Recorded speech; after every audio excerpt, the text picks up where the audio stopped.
युद्ध कांड। सैन्य प्रयाण। हनुमान के मुख से उनके समुद्रोल्लंघन, सीता मिलन और लंका दहन का गौरवपूर्ण वृत्तांत सुनकर राम अत्यंत प्रसन्न हुए और सबके आगे उनकी सराहना करते हुए बोले, महावीर हनुमान ने जो अद्भुत कार्य किया है वो दूसरों की कल्पना से परे है। इन्होंने जिस ढंग से अपने कर्तव्य का पालन किया है उससे राजा सुग्रीव का मान तो बढ़ा ही है, साथ साथ मेरा भी एक बहुत बड़ा कार्य सिद्ध हो गया है। महात्मा हनुमान ने मेरा और लक्ष्मण का तथा सारे रघुवंश का जो उपकार किया है उसका बदला मैं कैसे चुकाऊं? आज तो मैं इन्हें अपना स्नेहालिंगन देकर ही संतोष करूंगा। ये कहते हुए राम ने अपने अनन्य हितैषी को प्रेम पूर्वक हृदय से लगा लिया। हनुमान हर्ष से गदगद हो गए। इसके उपरांत राम कुछ देर तक मौन बैठे रहे। फिर सुग्रीव से बोले, मित्र सुग्रीव, सीता का पता तो लग गया, लेकिन उसका मिलना असंभव जान पड़ता है। हमारे उसके बीच में अथाह समुद्र है। सागर की विशालता का ध्यान करके राम बहुत उदास और निश्चेष्ट हो गए। तब सुग्रीव ने कहा, महाबाहु राम, आप जैसे बुद्धिमान और सामर्थ्यवान को इस प्रकार विषादग्रस्त नहीं होना चाहिए। शोक शौर्य नाशक है। शोकाकुल प्राणी के बने बनाए काम भी बिगड़ जाते हैं। अब आप शोक त्याग कर क्रोध कीजिए। शत्रु के वास स्थान का पता तो लग ही गया है। अब हमें वहां ससैन्य पहुंचने का उद्योग करना चाहिए। ये कामरूपी बलवान वानर लंका विजय के लिए आतुर हैं। आज्ञा पाते ही ये जलती हुई आग में भी कूद पड़ेंगे। आवश्यकता होगी तो ये सागर पर सेतु बना देंगे। हमारे लंका पहुंचते ही रावण तो मरा समझिए। अतएव वीरात्मा राम, उठिए, पुरुषार्थ का आश्रय लीजिए। उद्यमहीन होकर बैठने से सिद्धि नहीं मिलेगी। वीरवर हनुमान ने भी ऐसे ही उत्साहवर्धक वचन कहे। राम की सारी व्यग्रता और शिथिलता दूर हो गई। वो सुग्रीव से बोले, वानर राज, आज उत्तर फाल्गुनी नक्षत्र है। इसी नक्षत्र में सीता का जन्म हुआ था। विजय यात्रा का यही शुभ मुहूर्त है। मैं अभी प्रस्थान करना चाहता हूं। वृद्ध, निर्बल तथा बाल सैनिकों को साथ ले चलने की आवश्यकता नहीं है। कुछ सैनिकों को किष्किंधा की रक्षा के लिए भी छोड़ना पड़ेगा। शेष सेना की रण यात्रा का प्रबंध शीघ्र करो। हमें और हमारे सैनिकों को इस यात्रा में बहुत सतर्क रहना है। शत्रुगण फल, मूल, जल आदि में विष मिला सकते हैं। मार्ग के वनों, खोह कगारों में सावधानी से देख लेना चाहिए कि कहीं अपकारी लोग छिपे न बैठे हों। सुग्रीव ने शीघ्र ही यथोचित व्यवस्था कर दी। राम बड़े उत्साह से उठे और गंभीर स्वर में वानर सेनापतियों से बोले, वीरों, लंका विजय के लिए सेना आगे बढ़ाओ। राम का आदेश सुनते ही वानर सैनिक हर्ष से उछल पड़े। उनके सिंहनाद से आकाश थर्राने लगा। सुग्रीव ने सेना नायक नील को आगे बढ़ने का संकेत किया। महाबली नील 1,00,000 सैनिकों को लेकर बारंबार गर्जन करता हुआ आगे बढ़ा। उनके पीछे अन्य यूथपति अपने अपने विशाल दल लेकर चले। हनुमान ने राम को तथा अंगद ने लक्ष्मण को अपने अपने कंधों पर बिठा लिया। उनके पीछे राजा सुग्रीव और जामवंत सेना के पृष्ठभाग की रक्षा करते हुए चले। राम की अध्यक्षता में लाखों करोड़ों वानरों की सेना क्षुब्ध महासागर की भांति गरजती उछलती चल पड़ी। मार्ग का दृश्य विचित्र था। अगणित वानर सिंह बार बार दहाड़ते, पैर पटकते और पेड़ पत्थरों को तोड़ते फोड़ते दौड़े चले जाते थे। पृथ्वी पर कोलाहल मचा था। आकाश में धूल ही धूल दिखाई देती थी। दिशाएं वीरों के सिंहनाद और जय घोष से कांप उठती थी।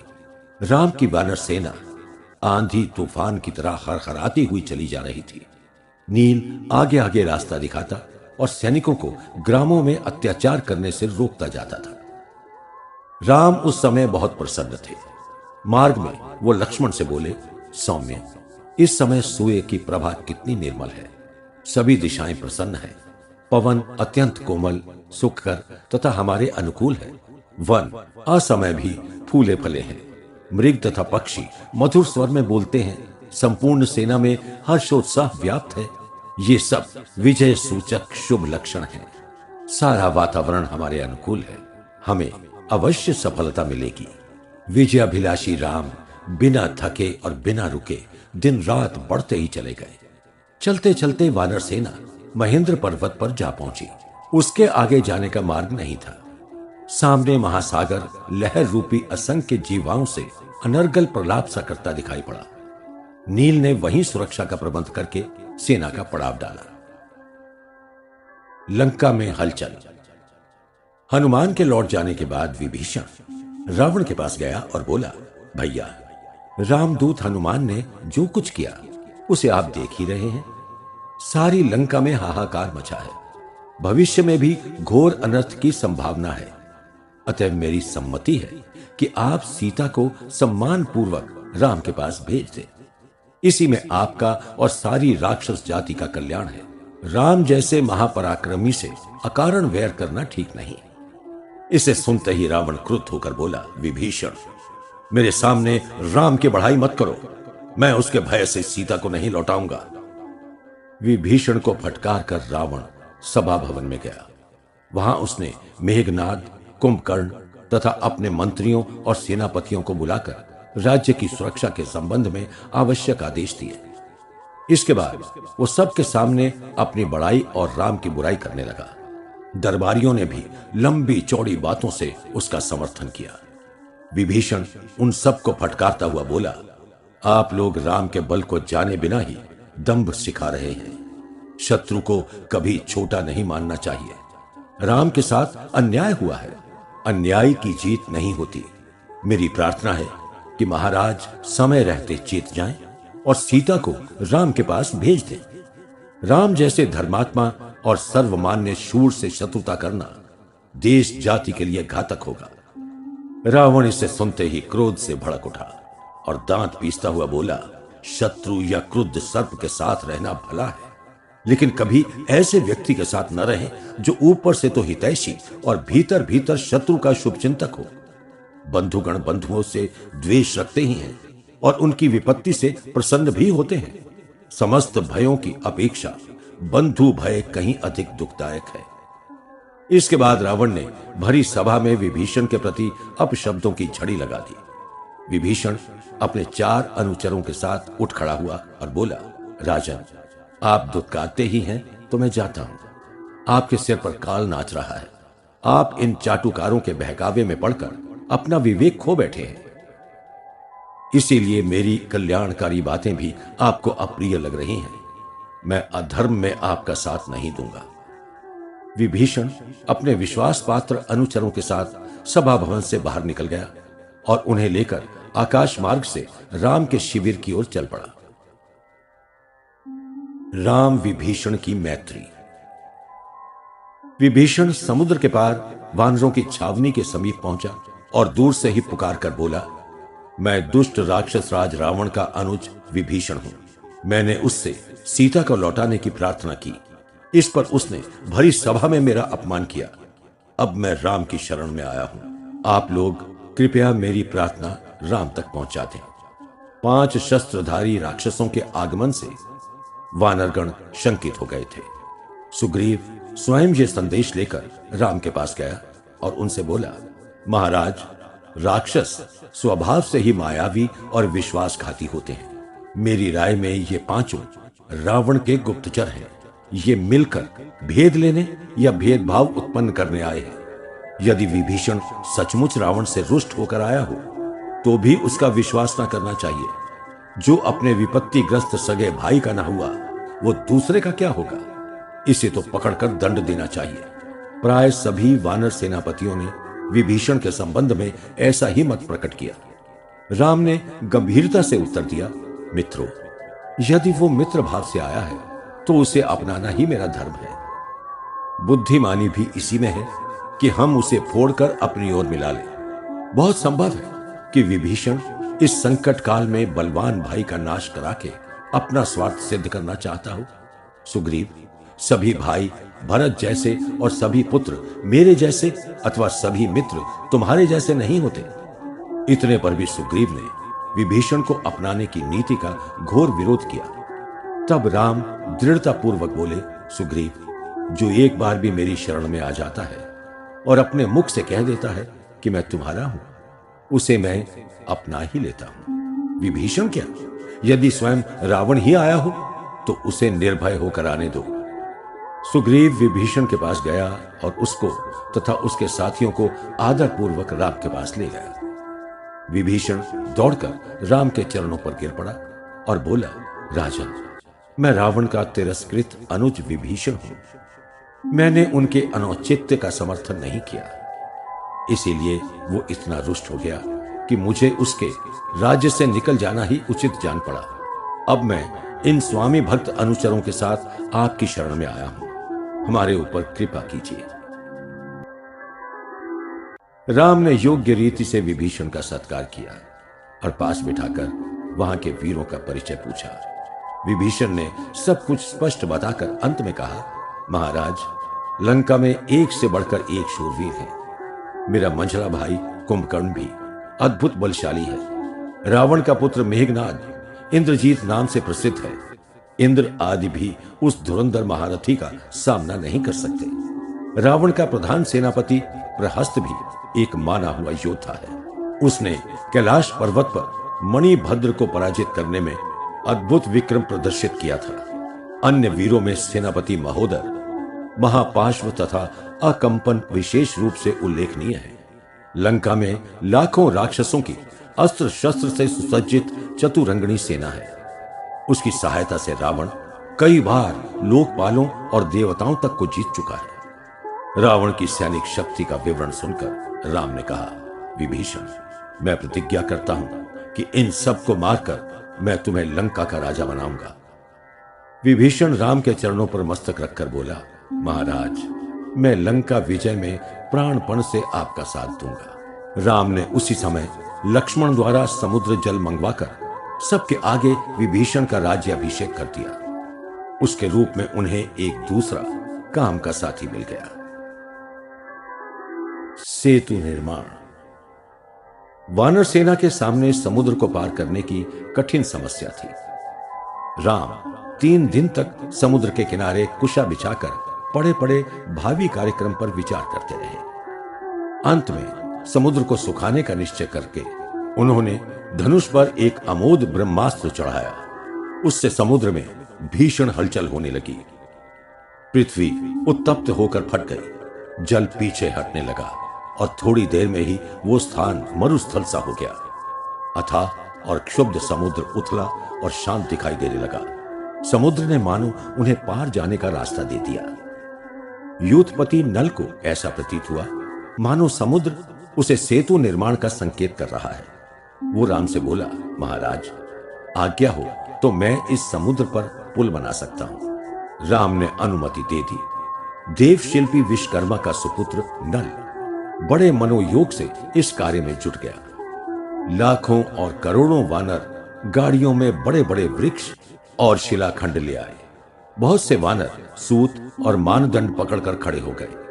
नल काठ और पत्थर की सहायता से ठीक ठीक नाप कर पुल बनाने लगा। उसने 5 दिन के भीतर 100 योजन लंबे समुद्र पर सम, सुदृढ़ और सुविस्तृत सेतु बना दिया। इस कार्य में वो दूसरा विश्वकर्मा ही सिद्ध हुआ। लंका पर चढ़ाई। पुल के बनते ही लंका का मनोनीत राजा विभीषण अपने अनुचरों के साथ उस पार चला गया और हाथ में गदा लेकर सेतु की रक्षा करने लगा। इसके बाद संपूर्ण राम सेना धूमधाम से चल पड़ी। वानर वीरों के सिंहनाद के आगे महासागर का गर्जन मंद पड़ गया। उस पार पहुंचकर वीराग्रणी राम सेना का नायकत्व करते हुए पैदल आगे बढ़े। सुवेल पर्वत के पास पहुंचकर उन्होंने वहीं सेना का पड़ाव डाल दिया। रावण ने जब यह सुना कि राम की सेना समुद्र पर पुल बनाकर लंका की सीमा पर आ गई है, तो उसके आश्चर्य का ठिकाना न रहा। उसने शुक और सारण नामक 2 विश्वास पात्र अमात्यों को शत्रु की सैनिक शक्ति का पता लगाने के लिए भेजा। वो वानर रूप बनाकर राम के सैन्य शिविर में पहुंचे और बड़ी सावधानी से वहां एक एक बात का पता लगाने लगे। वहां सेना पहाड़ी जंगल में दूर दूर तक फैली थी। उसका बहुत सौभाग्य तो इस पार आ गया था। शेष पुल को पार करके आ रहा था। ऐसी दशा में सैन्य संख्या का अनुमान करना कठिन था। शुक सारण छिपे छिपे घूम रहे थे। इतने में विभीषण ने उन्हें पहचान कर पकड़ लिया। दोनों राम के सामने उपस्थित किए गए। वहां उन्होंने स्पष्ट शब्दों में स्वीकार कर लिया कि वो रावण की आज्ञा से सेना का भेद लेने आए थे। इस पर राम मुस्कुराकर बोले, अगर तुम लोगों का प्रयोजन पूरा हो गया हो तो जहां जाना चाहो जा सकते हो, और यदि अभी कुछ देखना बूझना हो तो जाकर स्वयं देख लो, अथवा विभीषण सब कुछ दिखा देंगे। तुम लोग दूत हो, अतः तुम्हारे साथ किसी प्रकार का दुर्व्यवहार या अत्याचार नहीं होगा। यहां से जाने पर मेरा ये संदेश रावण से कह देना कि जिस बल पर उसने मेरी भार्या का अपहरण किया है, अब उस बल को मेरे सामने दिखाए। कल प्रातःकाल लंकापुरी और समस्त राक्षस सेना पर मेरे बाण वज्र की तरह गिरेंगे। ये कहकर उन्होंने दोनों को बंधन से मुक्त कर दिया। वो राम की जय बोलते हुए लौट गए। रावण के पास जाकर उन्होंने राम के बल, प्रभाव और सौजन्य की बड़ाई करके उनका रण संदेश कहा। रावण उन्हें लेकर महल की सबसे ऊंची अट्टालिका पर गया और वहीं से राम के सैन्य शिविर का निरीक्षण करने लगा। सारी लंका वानरों से घिरी जान पड़ती थी। रावण सारण से उस सेना के प्रमुख वीरों का विवरण पूछने लगा। सारण दूर खड़े वानर वीरों की ओर संकेत करके बोला, देखिए स्वामी, जो इस ओर मुख करके बारंबार गर्जन कर रहा है, जिसके सिंहनाद से समस्त लंका कंपायमान है, वो सुग्रीव की सेना का अग्रगामी वीर सेनापति नील है। और जो लंका की ओर वक्र दृष्टि से देखकर बार बार जम्हाई लेता है, वो विशाल काय वानर बाली पुत्र अंगद है। देखिए, वो निर्भय होकर आपको युद्ध के लिए ललकार रहा है। अंगद के पीछे नल नामक पराक्रमी वानर दिखाई देता है। उसी ने समुद्र पर पुल बांधा है। दूर पर ऋतुराज जामवान अपने दल बल के साथ खड़ा है, और राजन वो जो मत्त गजराज की भांति खड़ा है, उसे तो आप पहचानते ही होंगे। वो वायु पुत्र के नाम से विख्यात केसरी पुत्र हनुमान है। उसके बल विक्रम के विषय में कुछ कहना नहीं है। हनुमान के समीप ही सर्वशास्त्र पारंगत, धर्म मर्यादा रक्षक, विश्व विख्यात वीर महाधनुर्धर राम विराजमान है। उनके पास ही तप्त स्वर्ण जैसे वर्ण वाले परम तेजस्वी लक्ष्मण दिखाई देते हैं। राम के वाम पार्श्व में अपने 4 मंत्रियों के साथ विभीषण बैठे हैं। उन्हें राम ने लंका के राजपद पर अभिषिक्त किया है। राम और विभीषण के बीच हिमालय पर्वत के समान अचल वानरेंद्र सुग्रीव विराज रहे हैं। देश देश के अगणित वानर सैनिक युद्ध के लिए कमर कसे तैयार हैं। इस महासेना को जीतना कठिन है। अकेले राम ही अपने दिव्यास्त्रों से लंका को भस्म करने में समर्थ है। अतएव राजन, मेरी सम्मति यह है कि सीता को लौटाकर राम से मित्रता कर लीजिए। शुक ने भी ऐसे ही विचार व्यक्त किए। रावण को उनकी बातें प्रिय नहीं लगी। वो दोनों को डांटकर बोला, मूढ़ मंत्रियों, तुम लोग पढ़ लिख कर भी नीति युक्त व्यवहार नहीं जानते, तभी मेरे सामने शत्रु की प्रशंसा कर रहे हो। ऐसे मूर्ख मंत्रियों को साथ रखकर भी मैं राज्य को चला रहा हूं, यह कम आश्चर्य की बात नहीं है। दूर रहो, मैं शत्रु प्रशंसकों को नहीं देखना चाहता। शुक सारण वहां से चले गए। अन्य बहुत से गुप्तचरों ने भी आकर राम सेना की सबलता का विवरण सुनाया। रावण कुछ व्यग्र होकर अंतपुर में चला गया। वहां उसकी मां और मामा ने सीता को लौटाने और राम से मेल करने की सलाह दी, पर उसने किसी की नहीं सुनी। वो दर्प से बोला, भले ही मेरे शरीर के 2 टुकड़े हो जाएं, लेकिन मैं शत्रु के आगे सिर नहीं झुका सकता। सारे शत्रु इस पार आ गए, ये अच्छा ही हुआ। अब उनमें से एक भी जीवित नहीं लौट सकेगा। इसके बाद रावण महायुद्ध की तैयारी करने लगा। उसकी आज्ञा से सारी चतुरंगिणी सेना लंका की रक्षा करने के निमित्त सन्नद्ध हो गई। महापुरी में चारों ओर योद्धा ही योद्धा दिखाई पड़ने लगे। इधर राम ने सेना को 4 दलों में विभाजित करके यह आदेश दिया कि वो स्वयं तथा लक्ष्मण, विभीषण और उनके 4 मंत्री ही मानव वेश में रहेंगे। शेष सैनिकों का चिन्ह वानर ही होगा। सारी व्यवस्था करके वो संध्या पूर्व अपने प्रमुख सहयोगियों के साथ सुबेल पर्वत के सर्वोच्च शिखर पर चढ़ गए। वहां से उन्होंने स्वर्णमयी लंका का भव्य दृश्य देखा। नीले रंग की वेशभूषा से सज्जित असंख्य राक्षस सैनिकों की श्रेणियां ऐसी लगती थी मानो परकोटे के भीतर अनेक परकोटे बने हैं। राम वो रात वहीं बिताकर सवेरे नीचे उतरे। शुभ मुहूर्त में युद्धातुर सेना को लेकर वो लंका की ओर वेग से चल पड़े। त्रिकूट पर्वत के पास पहुंचकर उन्होंने सैनिकों को योजना के अनुसार भिन्न भिन्न दिशाओं में जाने का आदेश दिया। देखते देखते लाखों करोड़ों वानरों ने त्रिकूटाचल को चारों ओर से घेर लिया। राम के निर्भीक सैनिक राक्षसेंद्र की दुर्गम महापुरी पर आक्रमण करने के लिए व्यग्र हो गए। लंका की दिशाएं वानर वीरों के सिंहनाद से कांपने लगी। लंका का घेरा डालकर राम ने अंगद से कहा, सौम्य, राजधर्म के अनुसार शत्रु को रण निमंत्रण देकर तब युद्ध आरंभ करना चाहिए। तुम मेरे दूत बनकर रावण के पास जाओ और उसे मेरा यह संदेश सुना दो कि उसने जिस बल पर मेरी धर्मपत्नी सीता का अपहरण किया है, उसे चूर करने के लिए मैं राम लंका के द्वार पर आ पहुंचा हूं। यदि वो अब भी अपना भला चाहता है तो सीता को लौटाकर मेरे सामने आत्मसमर्पण कर दे, अन्यथा मैं उसका और उसकी सारी सेना का संहार करके विभीषण को लंका का राजा बना दूंगा। उस अधम से कहना कि युद्ध में आने से पूर्व वो अपने हाथ से ही अपना श्राद्ध कर ले, क्योंकि बाद में उसे पूछने वाला कोई न रहेगा। अंगद आकाश मार्ग से रावण के सभा भवन में पहुंचा। वहां उसने सबके आगे राम का संदेश ज्यों का त्यों कह सुनाया। रावण उसे सुनते ही क्रोध से उन्मत्त हो गया और सैनिकों से बोला, देखते क्या हो, पकड़ो इस दुष्ट को। 4 बलवान राक्षसों ने झपट कर अंगद को पकड़ लिया। बाली पुत्र अंगद ने उन्हें ऐसा झटका दिया कि चारों के चारों पछाड़ खाकर गिर पड़े। इसके बाद वो रावण के महल के कंगूरे को लात से ढहाकर आकाश मार्ग से दूर निकल गया। रावण को इस घटना से अत्यंत क्षोभ हुआ। उसने देखा कि सारी लंका वानरों से घिरी है। राजधानी के बाहर भयंकर कोलाहल मचा था। युद्धारंभ। अंगद के आते ही राम युद्ध के लिए उठ खड़े हुए। उन्होंने एक बार लंका पर दृष्टि डाली, कुछ क्षणों के लिए सीता का ध्यान किया, तदुपरांत लंका पर धावा बोल दिया।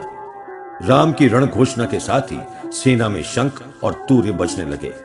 आकाश राम लक्ष्मण सुग्रीव की जय से निनादित हो उठा। वानरों ने धूमधाम से लंका पर चढ़ाई कर दी। बहुत से साहसी वीर उछलकर परकोटे की दीवारों पर चढ़ गए और वहीं से शत्रु को युद्ध के लिए ललकारने लगे। राक्षसेंद्र रावण ने तत्काल अपनी सेना को बाहर निकलकर युद्ध करने की आज्ञा दी। राक्षस राज की अस्त्र शस्त्र से सुसज्जित चतुरंगनी सेना डंके बजाती लंका के चारों फाटकों से बाहर निकली। दूर दूर तक फैले पहाड़ी जंगलों में वानरों और राक्षसों में घमासान युद्ध प्रारंभ हो गया। राक्षस योद्धाओं ने शूल, परिघ, गदा, शतघ्नी और तलवार तथा बाणों से भीषण प्रहार किया। इधर से राम लक्ष्मण अपने तीक्ष्ण बाणों से तथा विभीषण और उसके चारों अनुचर गदाओं से शत्रु संहार करने लगे। वानरगण शिलाखंड और पादपास्त्र बरसाते हुए वैरियों से भिड़ गए। भयंकर मारकाट होने लगी। देखते देखते चारों ओर रक्त की नदियां बह चली। सूर्यास्त होने पर भी युद्ध बंद न हुआ। दोनों दलों के सैनिक मारो काटो कहते हुए अंधेरे में लड़ने लगे। रणभूमि में हताहतों के ढेर लग गए। वो रात्रि काल रात्रि के समान भयानक हो गई। राक्षस सेना पर राम लक्ष्मण के बाण और वानर सेना पर मेघनाद के बाण अखंड मेघ धारा के समान बरस रहे थे। मायावी महारथी मेघनाद ने अपने चेतना नाशक बाणों से वानर सेना को व्यथित कर दिया। अंगद ने एक भारी शिलाखंड से उसके रथ को चूर कर डाला। तब उसने एक गुप्त स्थान में छिपकर बाणों की वर्षा प्रारंभ की। इंद्र विजेता मेघनाद के कूट बाणों से राम लक्ष्मण के मर्म बिंध गए। उनके हाथों से धनुष भी गिर पड़े। उसके नागपाश नामक महास्त्र से दोनों मृत प्राय होकर लड़खड़ाते हुए भूमि पर गिर पड़े और अचेत हो गए। राक्षसगण उन्हें मृत समझकर हर्ष से उछल पड़े। मेघनाद सभी वानर यूथपतियों को मूर्छित और आहत करके डींग हाँकता हुआ रावण के पास लौट गया। वानर सेना में घोर उदासी छा गई। सबने यही समझा कि राम लक्ष्मण मर गए। सुग्रीव आदि प्रमुख वानर वीर उन्हें घेर कर बैठ गए और रोने लगे। उधर लंका में राम लक्ष्मण की मृत्यु का ढिंढोरा पिटवा दिया गया। रावण ने सीता को भी कई राक्षसियों के साथ पुष्पक विमान में बैठाकर राम की अपमृत्यु का दृश्य देखने के लिए भेजा। शोक संतप्त सीता विमान से राम और लक्ष्मण की दुर्गति देखकर दारुण विलाप करने लगी। त्रिजटा उन्हें किसी तरह ढाढ़स बंधाकर वापस ले गई। राम कुछ देर बाद चैतन्य हुए। अपने पास ही लक्ष्मण को आहत और अचेत पड़ा देखकर उन्हें घोर दुख हुआ। वो रोते हुए बोले, अब लक्ष्मण के बिना मेरा जीना और सीता को प्राप्त करना व्यर्थ है। संसार में खोजने पर सीता जैसी नारी मिल सकती है, लेकिन लक्ष्मण जैसा भाई, सुहृद और सूरमा कहां मिलेगा। इसके बाद वो लक्ष्मण को संबोधित करके बोले, भैया लक्ष्मण, मैं जब जब दुखी होता था तुम मुझे धैर्य बधाते थे। आज तो मैं बहुत दुखी हूं, तुम मौन क्यों हो। प्यारे भाई, जैसे वन यात्रा में तुमने मेरा साथ दिया था, वैसे ही परलोक यात्रा में मैं तुम्हारे पीछे आता हूं। फिर वो सुग्रीव आदि की ओर देखकर बोले, जहां तक मुझे स्मरण है, इस भाई ने कभी क्रुद्ध होने पर भी मेरी बात का अनादर नहीं किया। मेरे लिए इसने अपनी सत्ता ही मिटा दी थी। मित्रों, अब मुझ में लंका को जीतने का उत्साह नहीं है। तुम लोग मुझे छोड़कर अपने अपने घरों को लौट जाओ। मैं प्रतिज्ञा करके भी विभीषण को लंका का राजा नहीं बना सका। ये मिथ्या प्रलाप आज मेरे हृदय को जला रहा है। राम की इन बातों से सभी को अत्यंत दुख हुआ।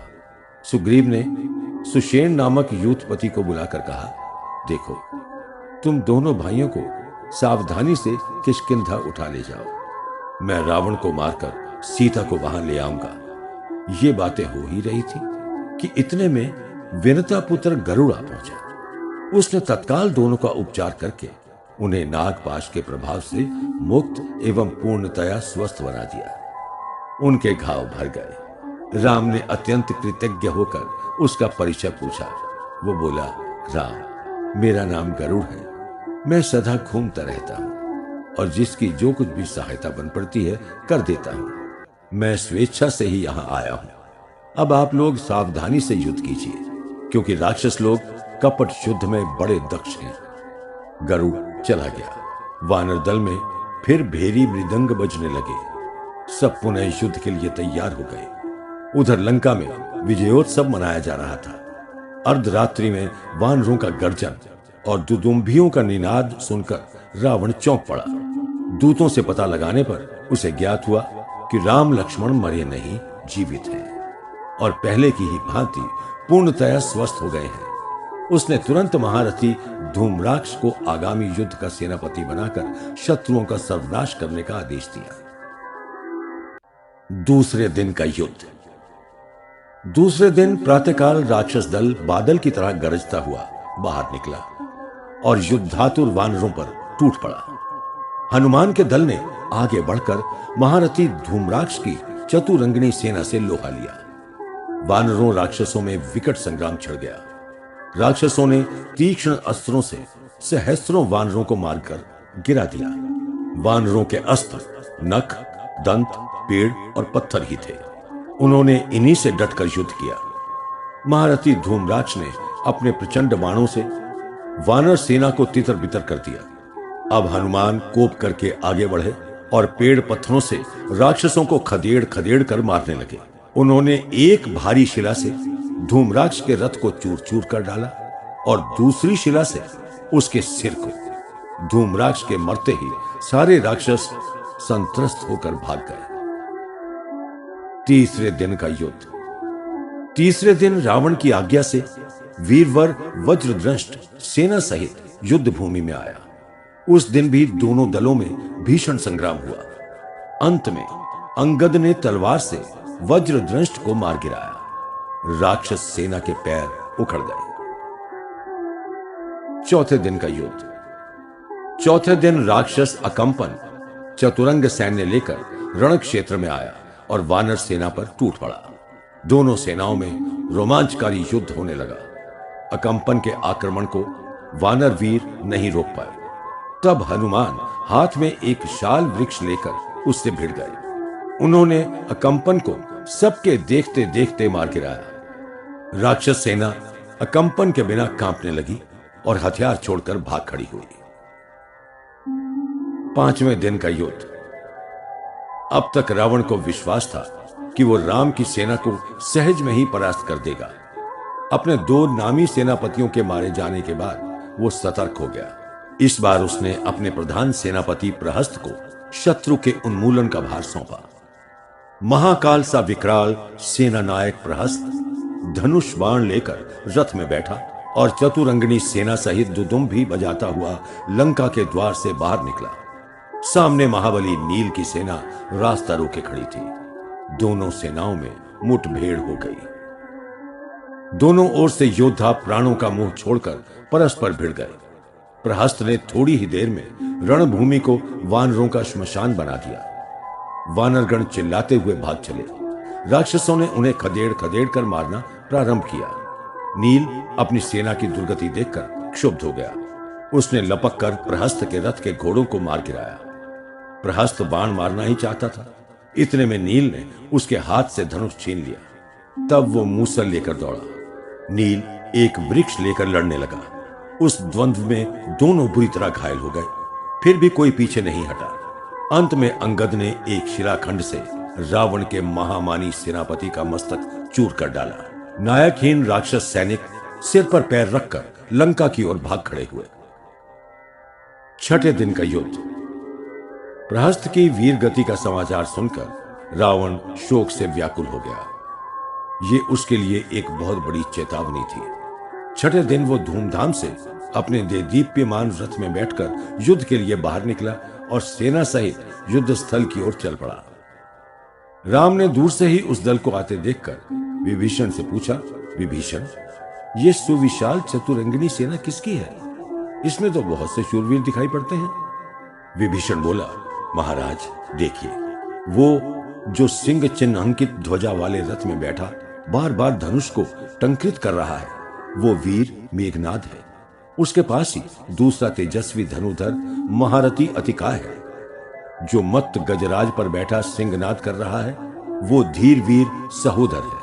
ऊंचे बैल पर तीक्ष्ण त्रिशूल लिए विकट वीर त्रिशिरा है और दिव्य रथ में सूर्य सा कांतिमान, हिमालय सा विशालकाय, प्रलयंकर शिव सा शत्रु दर्पहारी, छत्र मुकुटधारी महाप्रतापी लंकेश्वर रावण है। रावण को देखते ही राम बोल उठे, अहो, राक्षस राज रावण तो सचमुच महातेजस्वी है। इसके दीप्तिमान मुखमंडल की ओर तो कोई देख भी नहीं सकता। ऐसा प्रभावशाली व्यक्तित्व किसी देवता का भी नहीं है। ये क्रुद्ध होकर निश्चय ही तीनों लोगों को जीत सकता है। आज मेरा सौभाग्य है कि ये मेरे सामने आ गया। मेरे हृदय की ज्वाला आज ही शांत होगी। राम लक्ष्मण धनुष बाण लेकर खड़े हो गए। रावण ने शत्रु सेना पर बड़े वेग से आक्रमण किया। सुग्रीव उसके एक बाण से आहत होकर गिर पड़ा। वानर सेना के प्रमुख वीरों ने मिलकर रावण से लोहा लिया, लेकिन उनके बाणों ने सबकी गति स्तंभित कर दी। रणभूमि में प्रलय का दृश्य उपस्थित हो गया। वानरगण रावण की बाण वर्षा के आगे नहीं ठहर सके और त्राही त्राही चिल्लाते हुए वहां से भाग गए। महावीर हनुमान सिंहनाद करते हुए रावण की ओर झपटे। उन्होंने रथ पर चढ़कर रावण को एक ऐसा घूंसा मारा कि उसका सिर चकरा गया। क्षण भर बाद स्वस्थ चित्त होने पर वो बोला, वानर, शत्रु होने पर भी तेरा बल विक्रम सराहनीय है। अब मैं एक ही घूंसे से तुझे यमलोक भेज दूंगा। ये कहकर रावण ने हनुमान की छाती पर घूंसा मारा। वो मूर्छित हो गए। उसके बाद रावण ने सेनापति नील पर एक प्रचंड बाण चलाया। वो आहत होकर गिर पड़ा। इस प्रकार अनेक पराक्रमी वानर यूथपतियों को परास्त करके उसने अगणित शत्रुओं को मार मार कर बिछा दिया। रावण की मौरवी की टंकार से सारा युद्ध क्षेत्र ध्वनित हो रहा था। उधर से लक्ष्मण पैदल ही रावण को ललकारते हुए दौड़े। रावण ने बड़े अभिमान से अपना रथ उनके आगे बढ़ाया। दोनों में भयंकर बाण युद्ध होने लगा। दोनों ने एक दूसरे के बाणों को काट डाला। अंत में रावण ने क्रुद्ध होकर लक्ष्मण के ऊपर अग्निवत जाज्वल्यमान एक महाशक्ति छोड़ी। उससे लक्ष्मण का वक्षस्थल अत्यंत क्षत हो गया। वो अचेत होकर पृथ्वी पर गिर पड़े। हनुमान उन्हें तुरंत राम के पास उठा ले गए। रावण फिर वानर सेना को रुई की तरह धुनने लगा। उस समय दोनों ओर के वीरों प्रति वीरों में स्थान स्थान पर भयंकर संग्राम हो रहा था। सारी रणभूमि में रावण का घोर आतंक छाया था। कोई भी उसके सामने जाने का साहस नहीं करता था। ऐसी दशा में राम स्वयं उससे युद्ध करने चले। हनुमान ने उन्हें अपने कंधे पर बिठा लिया। रावण के सामने पहुंचते ही वो ललकार कर बोले, खड़ा रहे रावण, अब तू बचकर नहीं जा सकता। ये सुनकर रावण क्रोध से तिलमिला उठा। उसने पहले तो हनुमान को बाण से बींधा, फिर राम के ऊपर महाबाणों की झड़ी लगा दी। राम ने तीक्ष्णतम बाणों से उसके ध्वजा, मुकुट, धनुष आदि काट डाले। वो दिन भर युद्ध करते करते थक गया था, इसीलिए पूर्ण पराक्रम नहीं दिखा सका। राम के बाणों से उसके अंग अंग जर्जर और शिथिल हो गए। ऐसी दशा में राम ने अत्याचार करना उचित नहीं समझा। वो रावण से बोले, राक्षस राज, तू आज अपने बल पराक्रम का अच्छा परिचय देकर थक गया है। तेरा धनुष भी टूट गया है। मैं इस दशा में तुझे नहीं मारूंगा। तू लंका में जाकर विश्राम कर, स्वस्थ होने पर फिर आना, तब हम दोनों का प्राणांतक संग्राम होगा। रावण अत्यंत खिन्न और लज्जित होकर लौट गया। उसका ऐसा मान मर्दन कभी नहीं हुआ था। राम को उसने जैसा समझ रखा था, वो उससे कहीं अधिक बढ़ चढ़कर निकले। उस दिन रावण का आत्मविश्वास डिग गया। उसने घोर संकट काल में अपने महाशक्तिशाली भाई कुंभकर्ण को बुलाना आवश्यक समझा। वो बहुत समय से भोग विलास में मग्न कहीं बेखटके सो रहा था। रावण ने मंत्रियों को उसे शीघ्र जगाने की आज्ञा दी। रावण के मंत्रियों ने कुंभकर्ण के विश्राम स्थल में जाकर बड़ी कठिनाई से उसकी निद्रा भंग की और रावण का संदेश तथा राक्षस सेना के पराभव का हाल कहा। उसे सुनते ही कुंभकर्ण क्रोध से दांत पीसता हुआ उठा और रावण के राजमहल की ओर चल पड़ा। वानरों ने दूर से उस भूधराकार महादानव को देखा। वो प्रत्यक्ष महाकाल, सचल कज्जल पर्वत और काल मेघ सा अत्यंत भयंकर लगता था। वानर लोग डरकर इधर उधर भागने लगे। राम ने विभीषण से उस अद्भुत शरीरधारी का परिचय पूछा। विभीषण बोला, राजन, ये यम और इंद्र को पराजित करने वाला महापराक्रमी, महाक्रोधी कुंभकर्ण है। इसका शरीर जैसा विशाल है, वैसा ही सुदृढ़ भी है। मदोन्मत्त कुंभकर्ण मत्तगज की भांति झूमता, पैर पटकता अपने बड़े भाई रावण के पास पहुंचा। रावण ने उसे उत्तम आसन पर बिठाकर युद्ध का दुखद हाल सुनाया। फिर गिड़गिड़ाकर कहा, भैया, इस समय मेरी और देश जाति की लाज तुम्हारे हाथ में है। तुम राम को ससैन्य मारकर हम सबका उद्धार करो। कुंभकर्ण ने रावण को फटकारते हुए कहा, महाराज, मैंने और विभीषण तथा मंदोदरी ने पहले ही आपसे कहा था कि सीता के लिए राम से वैर न मोल लीजिए, पर आपने नहीं मानी। अब आप ही उस दुष्कर्म का दंड भोगिए। रावण रुष्ट होकर बोला, कुंभकर्ण, मेरे दोषों को याद दिलाने की अपेक्षा ये अच्छा होगा कि तुम मेरी समयोचित सहायता करो। सच्चा भाई वही है जो विपत्ति में कुमार्गगामी भाई की भी सहायता करे। कुंभकर्ण ने कहा, भैया, सच्चे भाई को ऐसे समय में जो करना चाहिए वो मैं करूंगा। राम मेरे जीते जी आपका अहित नहीं कर सकेगा। मैं उसकी सारी सेना को रौंद डालूंगा। 7वें दिन का युद्ध के 7वें दिन कुंभकर्ण ने अपना अभेद्य कवच पहना, हाथ में वज्र तुल्य भयंकर शूल लिया और रावण का आशीर्वाद लेकर सेना सहित युद्ध के लिए प्रस्थान किया। दूर से उसका विकराल रूप और चमचमाता शूल देखकर बहुत से वानर बिन मारे मर गए। कुंभकर्ण क्षुब्ध सागर की भांति गरजता हुआ शत्रु सेना के सिर पर जा धमका और वानरों को निर्दयता से मार मार कर गिराने लगा। देखते देखते उसने रणभूमि को शवों से पाट दिया। वानर सेना में हाहाकार मच गया। अंगद, हनुमान, नील आदि ने दल बल के साथ उसको रोकने की बहुत चेष्टा की, लेकिन उसने सबको पछाड़ दिया। सुग्रीव भी उसके प्रहार से आहत होकर रणभूमि में गिर पड़ा। इस बीच में हनुमान ने उसके महाशूल को पकड़कर तोड़ डाला। कुंभकर्ण हाथ में एक महामुद्गर लेकर उससे भीषण संहार करने लगा। स्थान स्थान पर वानरों और राक्षसों में खंड युद्ध हो रहे थे। राम लक्ष्मण राक्षस महारथियों से युद्ध करने में व्यस्त थे। कुंभकर्ण वानर सेना को रौंदता हुआ सीधा राम के सामने जा पहुंचा।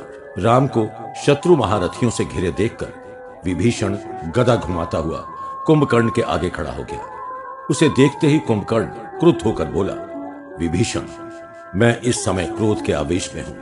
अपना भला चाहो तो मेरे आगे से हट जाओ। मैं अपने हाथ से अपने भाई को नहीं मारना चाहता। विभीषण की आंखों में आंसू आ गए। वो वहां से हट गया।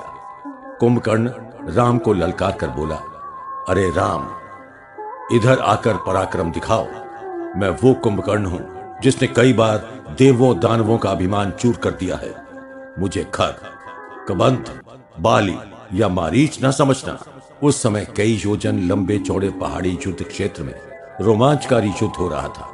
वानर सेना की ओर से वृक्षों और शिलाओं की लगातार वर्षा हो रही थी। राक्षसों की ओर से तीर, तलवार, शूल, गदा, तोमर और शतग्नियों द्वारा भयंकर प्रहार संहार हो रहा था। कहीं कहीं प्रतिद्वंद्वियों में मल्ल युद्ध मचा था।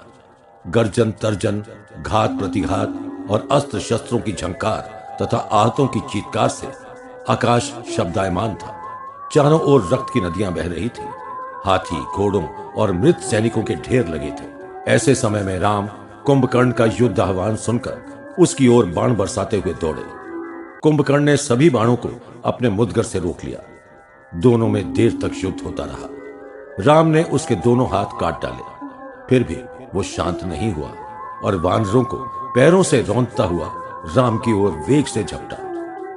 राम ने तुरंत इंद्रास्त्र से उसका मस्तक काट डाला। राक्षस सेना चिल्लाती हुई युद्ध भूमि से भाग गई। 8वें दिन का युद्ध। कुंभकर्ण की मृत्यु से रावण की मानो दक्षिण भुजा ही कट गई। वो सिर पीट पीट कर रोने लगा। मंत्रियों आदि ने समझा बुझाकर किसी तरह उसे शांत किया। धीरे धीरे उसका शोक क्रोध में परिणत हो गया। 8वें दिन रावण ने त्रिशिरा, अतिकाय, नरांतक, देवांतक और महोदर नामक धुरंधर योद्धाओं के साथ भयंकर सेना युद्ध भूमि में भेजी। राम की सेना वहां पहले ही डटी थी। दोनों दलों में घमासान युद्ध छिड़ गया। अंगद ने महाबली नरांतक को और हनुमान ने वेदांतक को मार गिराया। तब त्रिशिरा ने तीक्ष्णतम बाणों से हनुमान पर आक्रमण किया। हनुमान ने लपक कर त्रिशिरा की तलवार छीन ली और उससे उसका वध कर डाला। दूसरी ओर राम, लक्ष्मण, सुग्रीव, विभीषण, जामवंत राक्षसों की विशाल सेना का संहार कर रहे थे। उधर से इंद्र, वरुण आदि को परास्त करने वाला शत्रु दर्पहारी महारथी अपने सुतीक्ष्ण लौह बाणों से वानरों को मार मार कर गिरा रहा था। बड़े बड़े यूथपति भी उसके वेग को नहीं रोक पाए। वो सबको पछाड़ता और दहाड़ता हुआ राम लक्ष्मण के निकट आ पहुंचा और कर्कश स्वर में बोला, जिसे अपने बल शौर्य का अभिमान हो वो मेरे सामने आ जाए। उग्रवीर लक्ष्मण ने उसका रण निमंत्रण तुरंत स्वीकार कर लिया। दोनों ओर से दिव्य बाणों की वर्षा होने लगी। अतिकाय ने लक्ष्मण के सारे बाणों को काटकर उन्हें व्यथित कर दिया।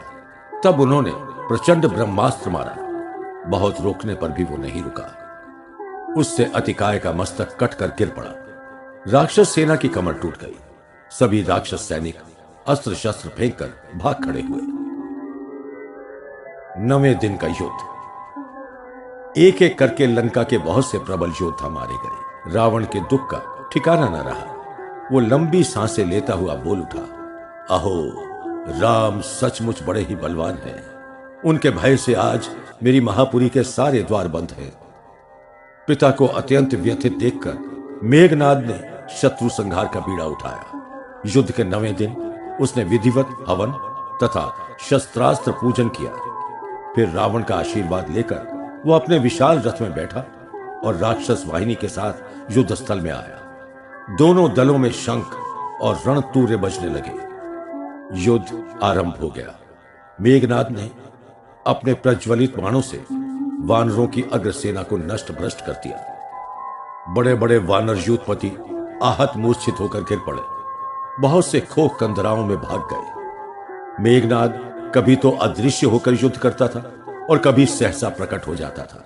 इस प्रकार वानर सेना के वीरों को धोखा देकर उसने अपने माया बाणों से सबको व्यथित कर दिया। राम लक्ष्मण भी उसका सामना नहीं कर पाए, क्योंकि वो बाण वृष्टि तो देखते थे पर स्वयं मेघनाद को नहीं देख पाते थे। दोनों भाई उसके ब्रह्मास्त्रों से आहत और मूर्छित होकर गिर पड़े।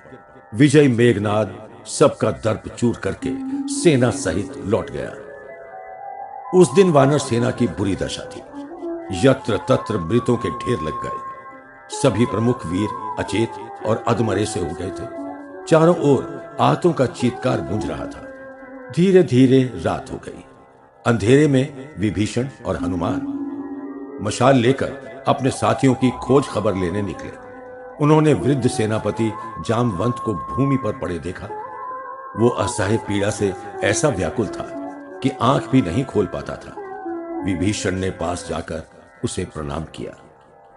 जामवंत कराहता हुआ बोला, राक्षसेंद्र, मैं आपकी बोली से ही पहचान रहा हूं। कृपा करके यह बताइए कि वानर श्रेष्ठ हनुमान तो जीवित है ना?